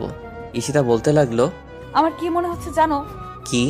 আমার মনে হচ্ছে এটা কোনো কবর থেকে ওঠা মানুষ। দেখো না, সাদা কাপড় পরা। এবার ঈশিতার কথা শুনে আরেকটু ভয় পেয়ে গেলাম। এই বালিকা তো আজকে ভয় পাইয়েই মেরে ফেলবে। ব্যাককল মাইয়া, কবর থেকে কোনো মানুষ উঠতে পারে? আমি ঈশিতাকে ধমক দিয়ে বললাম, চুপ করো, এই আধুনিক যুগে কি আবল তাবল কথা? কবর থেকে কখনো মানুষ উঠতে পারে? দোয়া দরুদ পড়ে সামনে আগাতে লাগলাম। না, এত দোয়া দরুদ পড়ছি, কিন্তু জিনিসটা ওখান থেকে এক চুল পরিমাণও নড়ছে না। অন্য জিনিস হলে তো এতক্ষণে এখান থেকে চলে যাওয়ার কথা। তার মানে নিশ্চয়ই কোনো পাগল। এবার ভয়ে অনেকটা কেটে গেছে। ঈশিতার দিকে লক্ষ্য করে দেখি ভয়ে একদম চুপসে গেছে, কোনো কথা বলছে না। গুটি গুটি পায়ে আমার হাতটা শক্ত করে ধরে হাঁটছে। আমি ঈশিতাকে জিজ্ঞাসা করলাম, ঈশিতা, আমরা ওটা সামনে যাওয়ার পরে ওটা যদি আমাদেরকে দৌড়ানি দেয়? কি বলছো তুমি? আমার কিন্তু অনেক ভয় করছে। প্লিজ চলো অন্য রাস্তা দিয়ে চলে যাই। ভয় পাওয়ার কিছু নেই। আচ্ছা, ওটার সামনে গেলে ওই জিনিসটা যদি আমাকে না ধরে তোমাকে ধরে, তাহলে কি করবে? কি করব মানে? কিছু করব না। কেন? তুমি আছো তো। আমি কি করব? তুমি আমাকে বাঁচাবে। ওই সময় তো আমার জান বাঁচানো ফরজ, তোমাকে কিভাবে বাঁচাবো? কি? তুমি আমাকে বাঁচাবে না? আরে আরে ওই সময় আমি বাঁচলে এনে তোমাকে বাঁচাবো। আমি কিন্তু এখন কান্না করব। আমি আরেকটু মজা নেওয়ার জন্য বললাম, ঈশিতা তোমার পিছনে তাকিয়ে দেখো। বালিকা ভয় পেয়ে চিৎকার দিয়ে আমাকে শক্ত করে জড়িয়ে ধরলো। কোনোভাবে ঈশিতার মাথা আমার বুক থেকে তুলতে পারছি না। অনেকক্ষণ পরে বুক থেকে মাথাটা তুললাম, দেখি বালিকা কান্না করে দিয়েছে। আমি জিজ্ঞাসা করলাম, কি ভয় পেয়েছো? বালিকা কান্নার কারণে মাথা ঝাঁকি দিয়ে হ্যাঁ শব্দ উচ্চারণ করলো। না, অনেকটা ভয় পেয়ে গিয়েছে। আমি ঈশিতার মাথাটা তুলে চোখের পানি মুছে দিয়ে বললাম, পাগলি একটা, এত ভয় পাবার কি, আমি আছি তো। ঈশিতা আমার হাত শক্ত করে ধরে আছে। আমি আস্তে আস্তে সামনে যেতে লাগলাম। ঈশিতা আমাকে থামিয়ে বলতে লাগলো, আর সামনে যাওয়ার দরকার নাই। কেন? ওটা যদি তোমার কিছু করে? আমি একটা হাসি দিয়ে মনে মনে বলতে লাগলাম, পাগলি মেয়ে একটা, নিজেও ভয় পাবে আর সেই ভয়ের মধ্যে আমার কথাও চিন্তা করবে। এটাকেই তো ভালোবাসা বলে। নিজে বিপদে থেকেও সেই বিপদের মুহূর্তে প্রিয় মানুষটির কথা চিন্তা করে। আমি ঈশিতাকে বললাম, কিচ্ছু করবে না আমার, চলো। ঈশিতাকে নিয়ে ওই জিনিসটার কাছাকাছি চলে গেলাম। হ্যাঁ, স্পষ্ট দেখতে পাচ্ছি একজন মহিলা দাঁড়িয়ে আছে, সাদা শাড়ি পরে। কিন্তু একজন মহিলা এত রাতে কবরস্থান কোণায় কি করে? হঠাৎ করে লক্ষ্য করলাম মহিলা কি যেন বলছে। মহিলার কথা শোনার জন্য আর একটু সামনে এগিয়ে গেলাম। সামনে গিয়ে পুরোপুরিভাবে বুঝতে পারলাম আমি যা ভেবেছিলাম তাই। একজন পাগল মুখ দিয়ে কি আবল তাবল বিলাপ করছে। ঈশিতাকে নিয়ে দ্রুত কবরস্থানের জায়গা ওভারটেক করে সামনে চলে আসলাম। কিছুক্ষণ হাঁটার পরে দেখতে পেলাম গাড়ি ঘোড়া চলছে, দোকানপাটও আছে। এর ভিতরে গড়ি গড়ি বৃষ্টি পড়া শুরু হয়েছে। তাড়াতাড়ি বাসায় যেতে হবে। একটা রিক্সা ঠিক করলাম, রিক্সায় উঠতে যাব এমন সময় পকেটের থাকা মোবাইলটা বাজতে লাগলো। আম্মু ফোন দিয়েছে। হ্যাঁ আম্মু বলো। কোথায় তোরা? এই তো আম্মু রাস্তায়। রাস্তায় কি করিস? বৃষ্টি আসতেছে, দেখতে পাচ্ছিস না? তাড়াতাড়ি বাসায় আয়। একদম কিন্তু বৃষ্টিতে ভিজবে না, তোর কিন্তু অল্প বৃষ্টিতে ভিজলে জ্বর চলে আসে। আচ্ছা ঠিক আছে, আসতেছি আমরা। ঈশিতা কোথায়? ঈশিতার কাছে ফোনটা দেয়। আমি ফোনটা ঈশিতার কাছে দিলাম। ঈশিতা কিছুক্ষণ আম্মুর সাথে কথা বলে ফোনটা রেখে দিল। আম্মু ঈশিতার কাছে কি বলছে কে জানে। একটা রিক্সা ঠিক করে রিক্সায় উঠতে যাব এমন সময় ঝুম বৃষ্টি পড়তে শুরু করলো। তাড়াতাড়ি রিক্সায় উঠে ঈশিতা রিক্সার হুডটা টান দিয়ে তুললো। বৃষ্টির মধ্যে রিক্সা চলতে শুরু করলো। রিক্সাওয়ালা মামা একটা পলিথিন কাগজ আমাদের পায়ের কাছে দিল, যেন ভিজে না যায়। ঈশিতা আমার দিকে তাকিয়ে দেখে ঝুম বৃষ্টির কারণে আমার মাথা প্রায় ভিজে যাচ্ছে। ঈশিতা জানে যে আমি অল্প বৃষ্টিতে ভিজলে আমার জ্বর চলে আসে, তাই ঈশিতা তাড়াতাড়ি পায়ের কাছ থেকে পলিথিন কাগজটা তুলে আমার মাথায় ধরলো। আমি ঈশিতার দিকে তাকিয়ে হাত দিয়ে কাগজটা ধরলাম। বৃষ্টি বেড়েই চলেছে। মাথার উপরে কাগজ দেওয়ার পরেও বৃষ্টির ফোঁটা এসে গায়ে পড়ছে, প্রায় ভিজেই যাচ্ছি। ঈশিতা আমার দিকে তাকিয়ে তার শাড়ির আঁচলটা দিয়ে আমাকে সম্পূর্ণভাবে ঢেকে নিল। আমি ঈশিতার এত কেয়ার দেখে ঈশিতার দিকে এক দৃষ্টি দিয়ে তাকালাম। ঈশিতা প্রায় বৃষ্টিতে ভিজে গেছে, কিন্তু ঈশিতার সেদিকে কোনো খেয়াল নাই। আমি ভিজে যাচ্ছি সেই দিকেই তার খেয়াল। তাই তো কাগজের পরেও তার শাড়ির আঁচলটা আমার মাথার উপর ধরেছে। আমি ঈশিতার দিকে তাকিয়ে থাকতে দেখে ঈশিতা বলতে লাগলো, কি দেখো এভাবে তাকিয়ে? আমার সিনিয়র বউটাকে দেখি। এত দেখতে হবে না, এমনি বৃষ্টিতে ভিজে যাচ্ছ, চুপ করে বসে থাকো। আমি একটা মুচকি হাসি দিয়ে ঈশিতার বৃষ্টিতে ভিজে যাওয়া হাতটা শক্ত করে ধরলাম। প্রায় 10-15 মিনিট পরে বাসার কাছে পৌঁছে গেলাম। রিক্সা থেকে নেমে বাসার ভিতরে ঢুকতে ঢুকতে প্রায় অনেকটা ভিজে গেছি। ঈশিতা তাড়াতাড়ি রুম থেকে একটা তোয়ালে আমার হাতে দিল। আমি মাথাটা মুছে ড্রয়িং রুমের সোফায় বসলাম। ঈশিতা কাপড় চেঞ্জ করতে রুমে চলে গেল। 2 মিনিট পরে আম্মু এসে বলতে লাগলো, এতক্ষণ পর্যন্ত বাইরে ঘুরতে হয়? বৃষ্টিতে তো একেবারে ভিজে গেছিস, এখন তো জ্বর আসবে নিশ্চয়ই। কিচ্ছু হবে না আম্মু, আমার প্রচন্ড খিদে লেগেছে, খাবার দাও। আচ্ছা ঠিক আছে, দিচ্ছি। ঈশিতাকে ডাক। 5 মিনিট পর ঈশিতা কাপড় চেঞ্জ করে নিচে আসলো। সবাই মিলে খাওয়া দাওয়া করে কিছুক্ষণ আড্ডা দিলাম। তারপর ঈশিতা রুমে চলে গেল আর আমি ড্রয়িং রুমের সোফায় বসে একটা হিন্দি মুভি দেখতে লাগলাম। রাত 10টা। আমি আস্তে আস্তে রুমের দিকে যাচ্ছি। রুমের দরজাটা হালকা ধাক্কা দিতেই খুলে গেল। রুমের ভিতরে প্রবেশ করে আমি অবাক হয়ে গেলাম। পুরো রুম ফুল দিয়ে সাজানো, ফুলের ঘ্রাণে পুরো রুম মুখরিত হয়ে আছে। ঈশিতাকে দেখতে পাচ্ছি না। ঈশিতা কোথায় আর ফুল দিয়ে এই রুম সাজালো কে? 2 মিনিট পরে ঈশিতা ওয়াশরুম থেকে বের হলো। আমি ঈশিতার দিকে তাকিয়ে দেখি একটা আকাশি কালার শাড়ি পরা আছে, মাথায় হিজাব দেওয়া। ঈশিতা আমাকে দেখে বলতে লাগলো, এতক্ষণে নিচ থেকে আসলে, না আসলেই পারতে, আজকে ড্রয়িং রুমে ঘুমিয়ে থাকতা। আমি ঈশিতার কথা শুনে ঈশিতার একদম কাছে গেলাম। তারপর বললাম, কি ব্যাপার, রুম এভাবে ফুল দিয়ে সাজিয়েছে কে? আমি। কেন? কারণ আছে। ঈশিতা ওয়ার্ড্রপ থেকে নতুন একটা পাঞ্জাবি এনে আমার হাতে দিয়ে বলতে লাগলো, যাও তাড়াতাড়ি এই পাঞ্জাবিটা পরে অজু করে আসো। আমি বাধ্য ছেলের মতো কোনো কথা না বলে পাঞ্জাবিটা পরে ওয়াশরুম থেকে অজু করে আসলাম। ঈশিতা আমার কাছে এসে বলতে লাগলো, চলো এখন আমরা 4 রাকাত নফল নামাজ আদায় করব। 4 রাকাত নফল নামাজ আদায় করব। পুরো রুম ফুল দিয়ে সাজাইছো, আমি তো কিছুই বুঝতে পারছি না। ঈশিতা একটা মুচকি হাসি দিয়ে বলতে লাগলো, এত বুঝতে হবে না, চলো আমরা আগে 4 রাকাত নফল নামাজ পড়ি। নামাজ পড়বো কেন? কেন নামাজ পড়বে শুনবে? ঈশিতা আমার পাঞ্জাবির বোতামগুলো লাগাতে লাগাতে বলতে লাগলো, তাহলে শোনো, আজ থেকে আমাদের নতুন জীবনের গল্প শুরু করব। দুজনের দেখা রঙিন স্বপ্নগুলো বাস্তবে রূপ দিব। তোমার আমার পবিত্র ভালোবাসা একই সুতোয় গাঁথবো। এই ঝুম বৃষ্টির রাতে তোমার আমার ভালোবাসার পূর্ণতা দিয়ে ভালোবাসাটা আরো মধুময় করে তুলবো। সে মধুময় ভালোবাসা দিয়ে দুজনে সুখের একটা স্বর্গ সংসার বানাবো। সে সুখের সংসারে থাকবো তুমি আমি আর আমাদের একটা ছোট্ট সুন্দর ফুটফুটে রাজকুমার, যা ঠিক দেখতে তোমার মতো হবে। ঈশিতা এই কথা বলে জিব্বায় কামড় দিয়ে ফেললো। যা, কি বলে ফেললাম? কি বললে? যা বলছি বলেছি। কি দিতে পারবা না একটা রাজকুমার ঠিক তোমার মতো? আমি মুচকি এসে ঈশিতাকে কাছে টেনে নিয়ে কপালে একটা চুমু দিয়ে বললাম, একটা কেন 5টা দিব, তবে রাজকুমার নয়, রাজকন্যা, যার চেহারাটা হবে ঠিক তোমার মতো। না, আমার চেহারার মতো হওয়ার দরকার নাই। আমি চাই রাজকুমার তোমার মতো হোক। না, আমার রাজকন্যা চাই ঠিক তোমার মতো। না, আমার রাজকুমার চাই। না, আমার রাজকন্যা চাই। এখন কিন্তু বাড়াবাড়ি হয়ে যাচ্ছে। বাড়াবাড়ি হলে আমি রুম থেকে চলে যাই, তুমি থাকো তোমার রাজকুমার নিয়ে। আচ্ছা ঠিক আছে, চলো আমরা নামাজ পড়ে আল্লাহর কাছে চাই। আল্লাহ যা দিবে আমরা তাতেই খুশি। চলো। দুজনে 4 রাকাত নফল নামাজ পড়লাম এবং আমরা নেক সন্তান দেওয়ার জন্য আল্লাহর কাছে দোয়া চাইলাম। নামাজ শেষ করে আমি ঈশিতাকে কোলে তুলে নিয়ে আস্তে আস্তে বিছানার দিকে এগিয়ে যেতে লাগলাম। আজ এই ঝুম বৃষ্টির রাতে আমাদের ভালোবাসা পাবে পূর্ণতা, হবে দুটো দেহের মধুর মিলন। হারিয়ে যাবো আজ সুখের এক স্বর্গরাজ্যে। আজ ইচ্ছে ডানা মেলে উড়ে বেড়াবো ওই দূর নীল আকাশে। রংধনুর 7 রঙে রাঙাবে আজ আমাদের জীবন। ভালোবাসার ছোট নৌকায় পাল তুলে পাড়ি দিব ওই দূর মহাসাগর। আজকের পর থেকে আমার জীবন নতুন এক অধ্যায়ের সূচনা হবে। প্রেমের নতুন একটা গল্প শুরু হবে। সেই প্রেমের নতুন গল্পের ভিতরে থাকবে রাগ, অভিমান, ঝগড়া, খুনসুটি, আর অফুরন্ত ভালোবাসা, অটুট বিশ্বাস, আর দু চোখে দেখা হাজারো রঙিন স্বপ্ন। যতদিন থাকবো ক্ষণিকের এই দুনিয়াতে, কষ্ট নামের কোনো ঝড়ো হওয়া যেন না আসে আমাদের এই অফুরন্ত ভালোবাসার বন্ধনে। বেঁচে থাকুক পৃথিবীতে এরকম পবিত্র ও সত্যিকারের ভালোবাসাগুলো, আর অচিরেই সেই দূর দেশে হারিয়ে যায় ভালোবাসা নামের মিথ্যে অভিনয়গুলো।